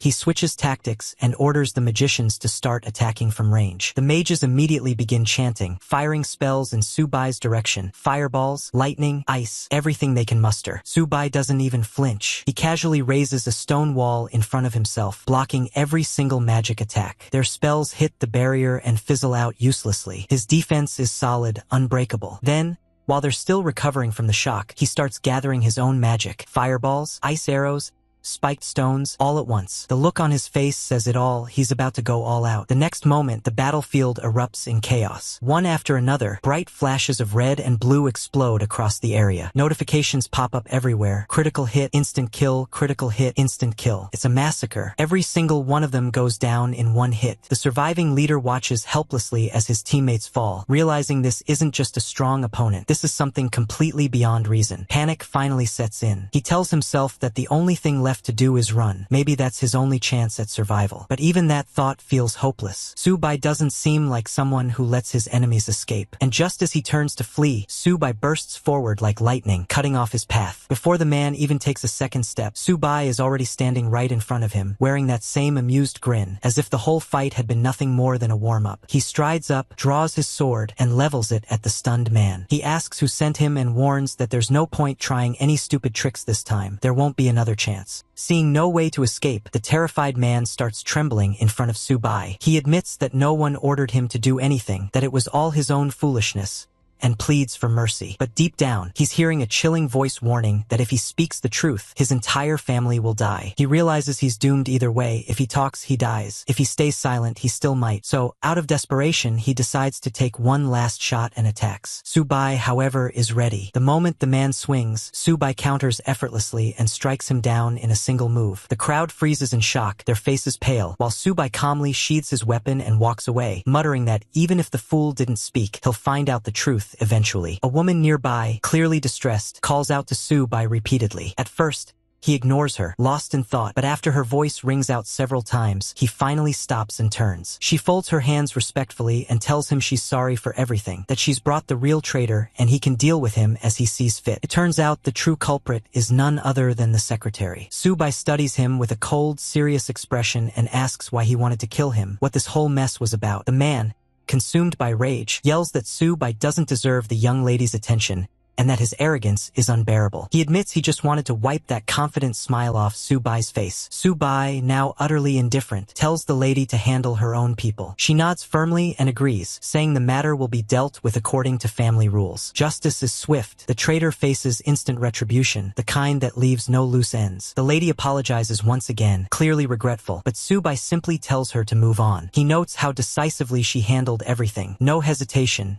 No mercy where it wasn't deserved. Justice served clean and sharp. With that, they both step forward toward the portal that leads to the 11th floor of the Tower of God. Subai looks around at everyone gathered and tells them that since everyone's here, they should form a team right away. He wants everything clear from the start. No confusion later about who's with him and who's not. The place they're in is basically a monster hotspot, swarming with creatures tainted by the outer gods of the upper Tower of God. Lin Yuchan steps up and gives a quick report, saying they've got 3 wind mages and 1 fire mage, all B rank and around level 20. Subai nods approvingly and asks them all to share their skills. Once they do, he carefully studies each one, going over them in his head and figuring out how best to use them. The list includes Windblade, Balam, Air Cannon, Sandstorm, and Firewall. Not a bad setup. While thinking it over, he notes that flame demons are rare among S-rank beings, and that Lin Yuchan must have had quite the luck to be here with them. After reviewing everything, Subai looks at her seriously and says he has just one condition. She can be terrible at cooking if she wants, but she can't go against his orders. If she does, she's out of the team immediately. Lin quickly agrees, and Subai silently hopes she means it because things could turn ugly fast otherwise. Once everyone officially joins Lin's guild, Subai gives the signal to move. A few members whisper among themselves, impressed that the Lin clan guild has the guts to take on the 11th floor, not something most players dare to do. As they move forward, they come across other players who seem to be waiting for their turns to enter. Lin, glancing at their small party, nervously asks Subai if they shouldn't add a few more people, since their numbers are pretty low. Subai shakes his head and tells her that from the 11th floor onward, the number of monsters you face actually scales with your team size. More people, more monsters. Then he adds that he was the fastest one to ever break a record here, while the others only matched records. So they're already doing well enough. Lin looks surprised to hear this and starts to ask more. But before she can, a system notification pops up. Preparation time is about to end. Please get ready. Everyone quickly draws their weapons. Lin and the mages start gathering their mana, readying their spells as the countdown countdown flashes across the air. 3, 2, Subai draws his sword and calmly tells everyone to stand still. He doesn't want anyone making sudden moves until they know exactly what they're up against. As the countdown ticks down to 1, a system notification flashes. Their opponent is a monster called Wolf Eater, level 13, and he's not alone. A whole pack of creatures emerges behind him, ready for a bloody brawl. The mages begin charging their spells, their hands glowing with wind and fire magic, but Subai steps forward and says he'll handle the first few waves himself. He slams his hand on the ground, summoning rows of sharp stone spikes that shoot straight toward the charging monsters. A few of the beasts try to dodge, but the ones hit are instantly impaled. 1 hit, instant kill. 6 drop first. Then 25. Subai mutters that dungeon experience really is on another level as his EXP bar keeps climbing. Soon, the 36th monster falls, and the rest start to hesitate. They charged in fearlessly at first, thinking the spikes couldn't possibly hurt them that much, but the growing pile of bodies proves otherwise. Still, they're mindless beasts. They keep rushing, only to get skewered one after another. Another 29 go down in seconds. Lin Yuchan just stands there, completely stunned. She always knew Subai was strong, but this level of power? It's beyond anything she's seen before. The other mages glance at each other, realizing they're basically just spectators to a one-man massacre. Lin can't help thinking that it almost feels like Subai has no cooldowns at all. He's just casting endlessly. When the last monster collapses, the battlefield goes silent. Subai calmly sheathes his sword, dusting off his hands as if nothing happened. Lin, still amazed, tells him that she's never seen a mage fight like this, not even among the strongest she's met. Subai just tells her that what she saw was nothing. It can be done even without weapons, using bare hands alone. Those words leave Lin completely speechless, and the other mages start whispering among themselves, saying they've finally found a real powerhouse to follow. Lin Yuchan simply nods and says they should move on, and the group begins walking again. Subai leads the way, telling everyone to hurry up and keep pace. After a short while, they arrive at the edge of a cliff overlooking a massive arena below. From there, Subai begins launching his stone spikes, while the mages around him follow with their own spells. Even though they know Subai hardly needs their help, they still join in, wanting to feel useful and contribute. Just as things seem to be under control, a sharp screech rings out behind them. A monkey idiot monster suddenly leaps toward the group. Lin Yuchan, still busy fighting the enemies in front, doesn't even notice it, but Subai reacts instantly. He turns,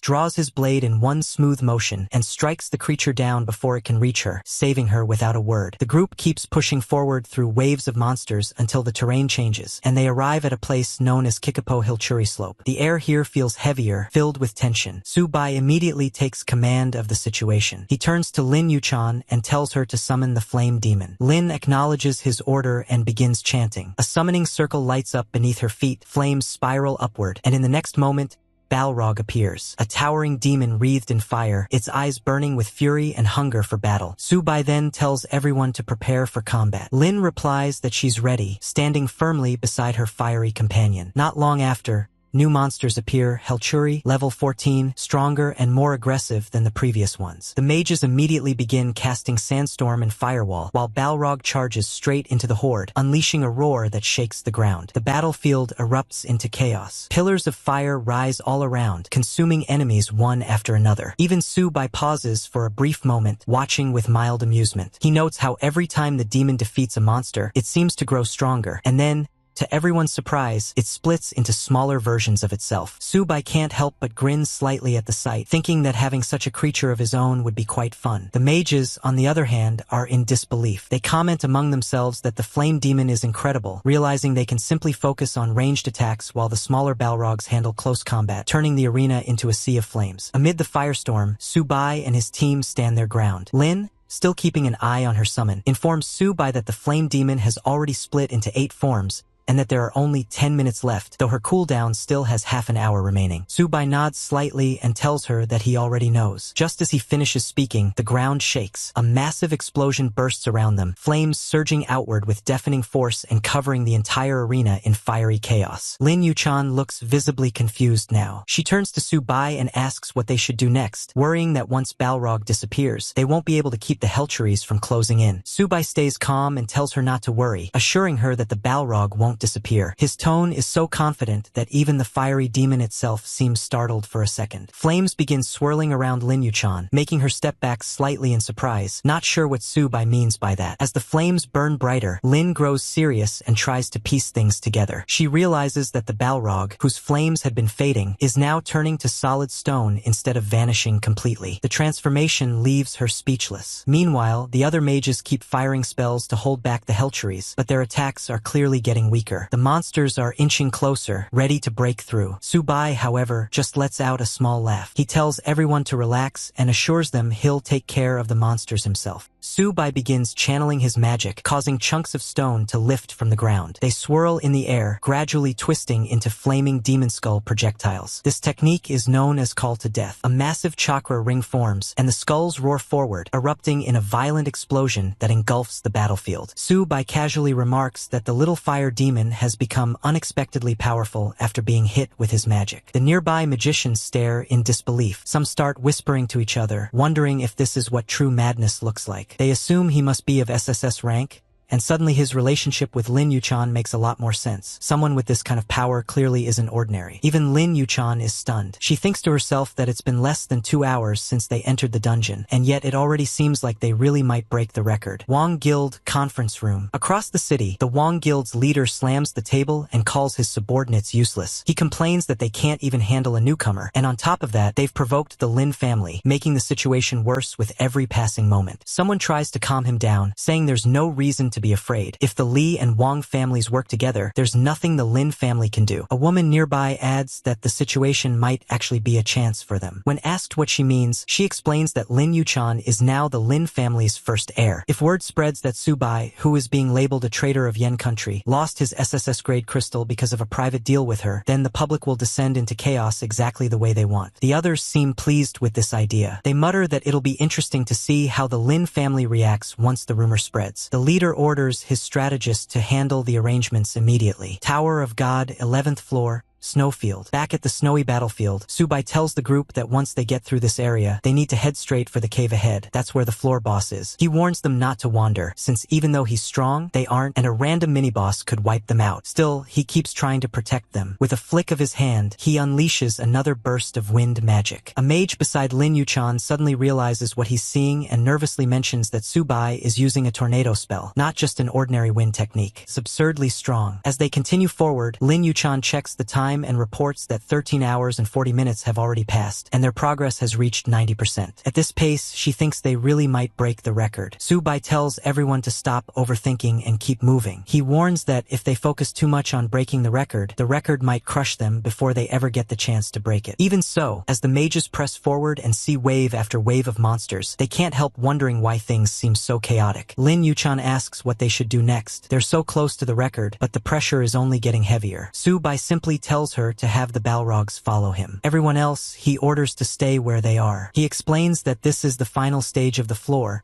so they don't need to lift a finger. He'll handle it. Lin is startled. She nervously asks whether he really intends to clear the last wave by himself. In her mind, she reminds herself that even though he's mastered spells from all 5 elements, he's technically still a mage. Behind her, one of the mages quietly asks if they should call him back, but she forces herself to shake her head and says there's no need. Deep down, she knows Su-bai has never failed, and with fiery wings unfolding behind him, he hardly looks like someone who plans to start failing now. Up ahead, Su-bai clenches his fist and activates fist energy. The passive effect of his fire dragon gauntlets, explosive flames, erupts, coating his knuckles in blazing fire. The gear truly lives up to its perfect grade reputation. Flames roar around him, vibrating through the air like a furnace. A notification flickers. F-rank Fist Aura LV.10 coats both fists with aura that can be released like sword energy. Long duration, commonly used by boxers. Su-bai grins, practically trembling with excitement. Fireballs gather around his fists, and he charges straight into the monster horde, telling them, more to himself than anyone, that he'll show them what real fist technique looks like. The monsters monsters hesitate, terrified by the chaos swirling around him. The mages behind Lin stare in disbelief, wondering if he's also a boxer. Yet the blazing explosions clearly look like pure magic damage. Even Lin is stunned. This whole journey has been nothing but a constant chain of shocks. Just when she thinks she understands him, he reveals something even crazier. No matter the size or strength of the monster rushing toward him, Su-bai just meets it with a flaming punch, blowing it apart in a single hit. He laughs wildly to himself, reveling in the fact that dual cultivation of magic and martial arts lets him stack both kinds of damage at once, doubling his combat power and turning everything ahead into ash. But the monsters ahead just keep multiplying, and their strength isn't low either. Su-bai decides it's pointless to wipe out every last one. He thinks it'll be too slow, and the waves won't stop unless the dungeon boss falls. More undead suddenly rise at his command. He summons his own army and charges forward alongside them, joking that the guards have arrived. Undead spill out everywhere, filling the battlefield like a dark tide. He keeps summoning non-stop and orders them to block the entrance. A notification flashes, summoning the undead leveled up LV6. Now summons 20 spirits. Su-bai feels ecstatic. This is the exact sensation he wanted, commanding hordes like he's the raid boss himself. Behind him, Lin Yuchan and the mages stare wide-eyed. One mage whispers to her that this doesn't feel like tower climbing anymore. It feels way more exciting than any dungeon run they've had before. Another swoons that Lord Su-bai looks way too handsome doing this and admits she could watch him all day. Lin laughs along, saying this is what a true frontal assault looks like. In the chaos, Su-bai suddenly spots something unusual, an odd monster lumbering in from the blizzard. It's a snow-loving bear, level 18. This oversized furball is obsessed with snow. Anyone who dares damage his precious ice sends him into a rage. Su-bai grins and recognizes the creature immediately. This is exactly the mob he's been waiting for. It signals the boss's arrival. He orders his undead to swarm ahead and greet their guest. The bear rears up, ready to maul everything in sight. But Su-bai channels fiery aura through his fists, already moving. The beast slams the ground, shattering the snow beneath it, its anger rising with every crack. Su-bai dodges casually, amused that the bear is throwing a tantrum over damaged snow. He decides to have some fun, treating it like a personal warm-up. When he strikes back, the bear reacts slowly. The flames sear its body, and the monster roars, both from pain and from fury. Fire is its natural enemy. Every burn means more snow melting and more rage igniting. The snow-loving bear roars wildly, its voice shaking the icy battlefield. Its power begins to surge as if it's trying to rip past its own limits. It keeps howling, layer after layer of strength piling up until its aura reaches a terrifying breakthrough. Just like the bear, push past your limits of support and help us break our limits of subscribers. Subscribe right now to never miss the excitement. The bear's pressure becomes overwhelming. Even Su-bai instinctively steps back, acknowledging that this limit-broken beast isn't like the others he's crushed. He mutters to himself that the monster is too strong to be ignored. If he doesn't take this seriously, the snow could become their grave. And the worst part of it would be how this snow-loving bear would do weird things with you while you are in the snow. Because it loves snow so much, so whatever thing is in that snow, he would of course love that as well. Then the air grows colder, the ground trembles, and the bear prepares to unleash its full wrath. The snow-loving bear finally snapped. With a furious roar, it charged forward like an avalanche come to life. The entire battlefield trembled as the mages and summoned warriors braced themselves, ready to meet it head-on. Under Su-bai's command, the undead army surged forward, their weapons flashing as they struck the beast from every angle. Notifications started flooding the screen one after another. Critical hit, minus 10,000 HP. Critical hit, minus 10,000 HP. Su-bai narrowed his eyes, curious to see just how far this enraged bear could push itself before collapsing. He darted around the creature, circling like a predator, looking for its blind spot, the one place where his next blow would end things for good. As he ran, fire coiled around his fists, burning hotter and brighter with every step. He muttered under his breath that it was time to finish this oversized snow freak once and for all. Then, with a burst of flame, he struck. Another wave of notifications popped up in rapid succession. Minus 10,000,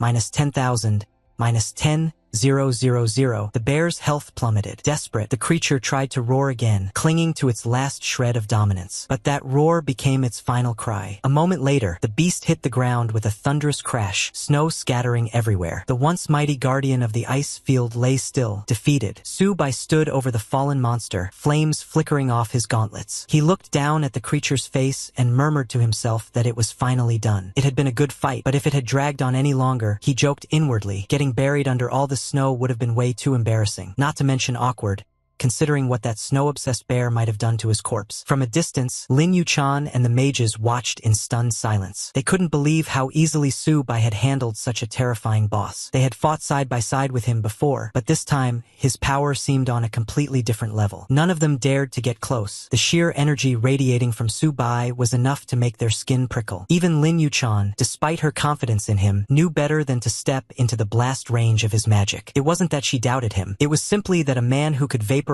monsters that size probably didn't need backup. Then, just as the tension was beginning to fade, a new notification appeared before them, glowing brighter than the rest. Lin Yuchan froze, her eyes widening. The mages around her began whispering, trying to guess what it meant. Was it the system announcing their record-breaking clear time? Or was it something far worse? A warning of danger that even Su Bai hadn't anticipated? The icy winds howled louder, as if the tower itself was holding its breath. When the glowing notification finally settles, the entire team goes still for a moment. Lin Yuchan is the first to read it properly, and her eyes widen as she realizes what the system is saying. It's not danger. It's not a warning. It's history. The system congratulates their party for clearing the 11th floor of the Tower of God. Their official clearance time, 14 hours, 58 minutes, 59 seconds. Then, with a thunderous chime that echoes through the entire tower, the world announcement explodes across everyone's screens, whether they're grinding mobs, shopping in the marketplace, or just waking up from a nap. A global notice. Su Bai, leading the Lin Clan Guild, has broken the world record for clearing the 11th floor. The notification repeats over and over in every corner of the game world like a festival bell being rung non-stop. Players everywhere freeze. Merchants drop their coins. Hunters mid-fight stop swinging. Everyone starts talking at the same time. Some players insist it can't be real. They ask each other why the system would make such a joke. Others swear that it must be Su Bai again, because no one else has been causing this level of chaos lately. A few players are completely confused, trying to figure out how someone who supposedly never changed classes is now breaking world records like it's nothing. Then the speculation begins. Someone wonders aloud if Su Bai picked up an A-rank class and everyone else just underestimated it. Another guy scoffs and says A-rankers have never done anything like this. Someone else says he has seen it and insists that Su Bai must be hiding a big secret, that there's no way this is normal. He suggests Su Bai is doing some kind of black wizardry. Others then wonder if it could be because of Miss Lin, pointing out that the team belongs to the Lin Clan Guild. But another person immediately says not to joke around, reminding everyone that she is an S-rank fire mage, and even she couldn't possibly break the Holy Night King's record. They start talking with other people as well, hoping someone else might finally have an answer to all of this. The new folks who join the discussion say that the 11 layers of corrupted monsters can only be handled by holy classes with light attributes. That's the only natural counter to them. Someone else adds that even Li Jianxian couldn't get the clear time anywhere close to under 20 hours. Meanwhile, over in the Yanguo War Conference Room,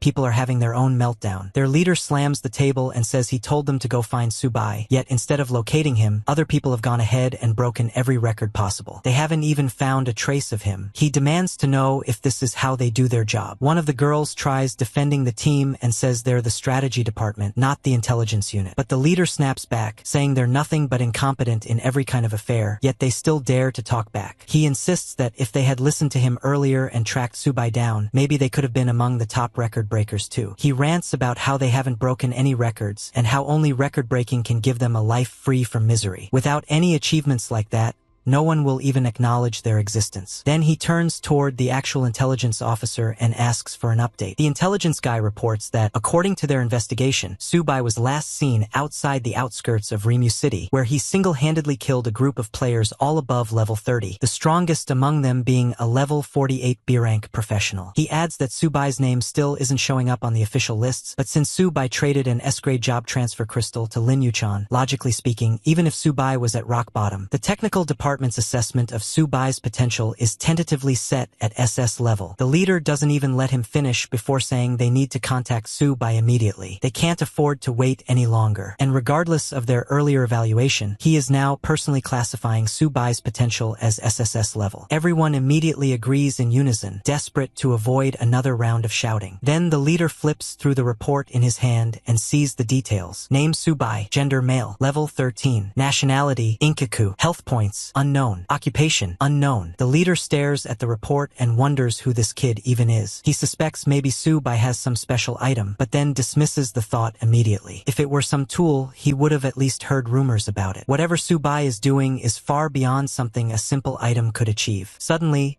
Another informer rushes in. The leader is already on edge and snaps, wondering what now. The newcomer says there's urgent news and hands over a fresh report. The leader takes one look and freezes. He can't believe what he's seeing. A new world announcement has just gone out. Subai and the Lin Clan Guild have broken the record for clearing the 12th floor of the Tower of God in 3 hours, 2 minutes, and 29 seconds. The leader loses it again. He can't understand how Subai cleared another floor in just a few hours. At this point, he's convinced something about this kid defies every possible explanation. Meanwhile, on the 12th floor of the Tower of God, Shadow Abyss, the boss Nur, Level 22 towers over the battlefield. Subai stands firm as always, while the mages behind him are struggling badly. Even Lin Yuchan is on the ground this time, breathing heavily. But Subai doesn't bother panicking. He simply asks whether they really want to keep going like this. Lin Yuchan admits the current pace far surpasses anything they've ever done during previous tower climbs. She suggests he bring in a new batch of mages. Anyone will do, as long as they can cast. She's clearly worried her group won't last. But the moment she says that, the exhausted mages force themselves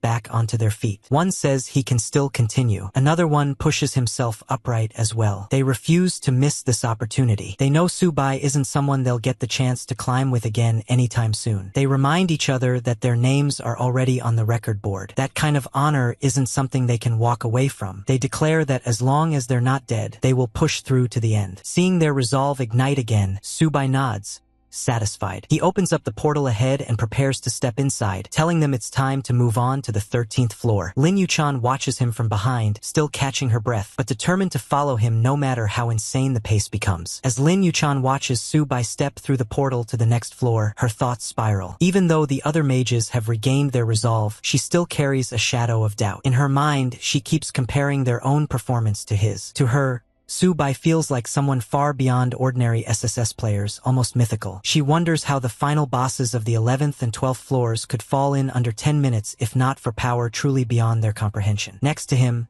she feels like she and her team are nothing but jokes wearing borrowed titles. Meanwhile, back in the Vank Guild's meeting room, chaos erupts. A guy stands at the front of the room clutching the latest world announcement report and muttering that Subai isn't just strong, he's completely insane. The higher-ups finally understand the scale of what they're dealing with, a top-tier newbie that even elite strategy teams would fight over. The more they learn about Subai, the more terrified they become. His power seems limitless. The moment the panic settles, the guy turns sharply toward Yuran, trying to compliment her on her brilliant strategies, the rumors she spread, the moves she made. But Yuran just blinks in confusion, acting like she has no idea what he's talking about. He tries reminding her of their relationship, but she brushes it aside with a laugh, treating arranged marriages as a joke. She makes it clear she has no interest in him. He pushes harder, insisting she was the one who told him to stall Subai. Now that the results of that decision have blown up in their faces, he's drowning in guilt. He keeps blaming her, saying they should have befriended Subai, begged him to work with them, anything, because letting someone like him slip away was a disaster. But Yuran still refuses to take responsibility. She says she never told him anything and claims he's blaming her to escape his own shame. She even says she prefers a man like Subai, someone capable, someone powerful. The others watching Yuran walk out immediately whisper among themselves, pointing out how she's basically an award-winning actress. They note how she always knows exactly when to play innocent, when to act offended,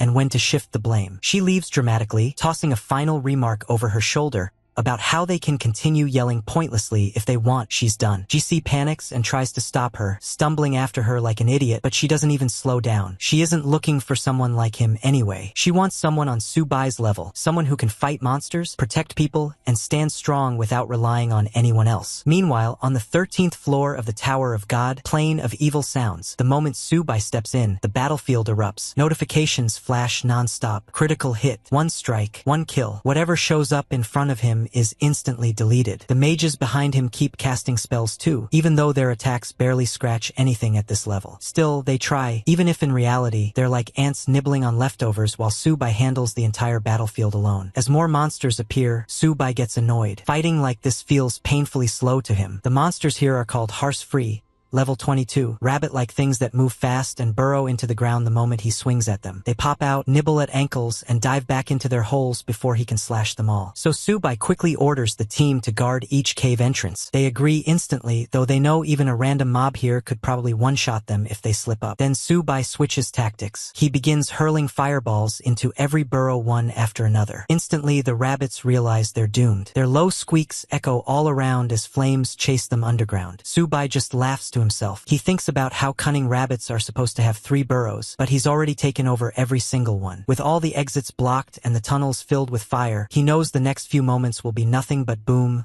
boom, boom. Explosions go off everywhere. Every tunnel, every burrow, every corner where the monsters could possibly run is bursting into flames. The remaining escape paths are sealed off by Yuchan and the mages, who, for once, are working exactly the way Subai wants. With everything blocked, the rabbits have no choice but to pop out and get blasted into dust. When it's over, Subai stands amid the smoke, gives the battlefield a quick glance, and casually notes that it's done. That was fun. Time to visit the boss. Yuchan, however, is completely wiped out. She drops to the ground, breathing hard, chugging water like her life depends on it. She still manages to ask why Subai has the energy of 1,000 people after clearing 3 levels in a row. He hasn't even taken a sip of water yet. She can't tell if he's human or something else entirely. Eventually, they reach a gloomy mansion. Above them, a swarm of bat-like creatures circles in the sky. Others crawl around below. Subai, Yuchan, and the mages take in the view together. The boss of this floor is Vince Slater, level 25. Inside the mansion, a bunch of terrified children are surrounded by wolves, clearly trapped and helpless. Subai simply says the boss is inside and that they should wait at the entrance. Even the low-level monsters here can hurt them badly,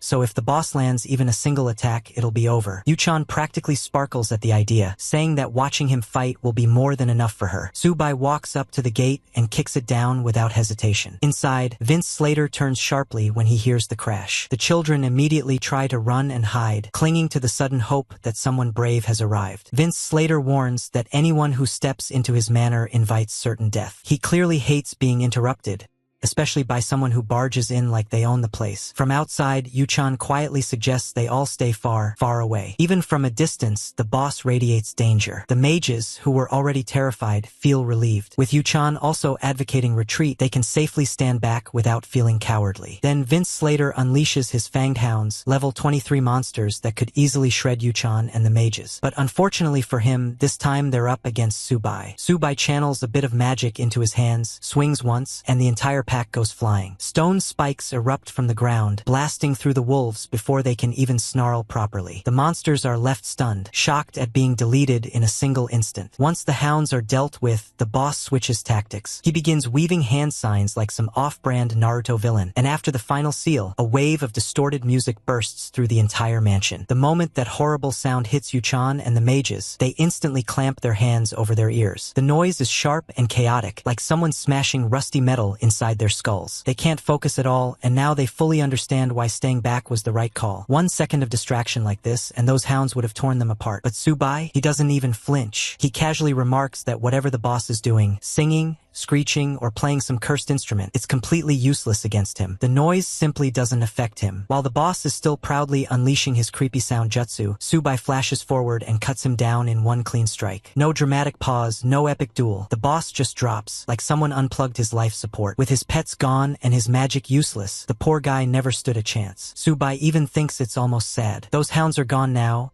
and the boss won't be around to miss them or anything else. And if there is an afterlife, maybe those hounds will be waiting for him there. Who knows? Maybe he'll spend eternity petting them and living a quiet, peaceful ghost life.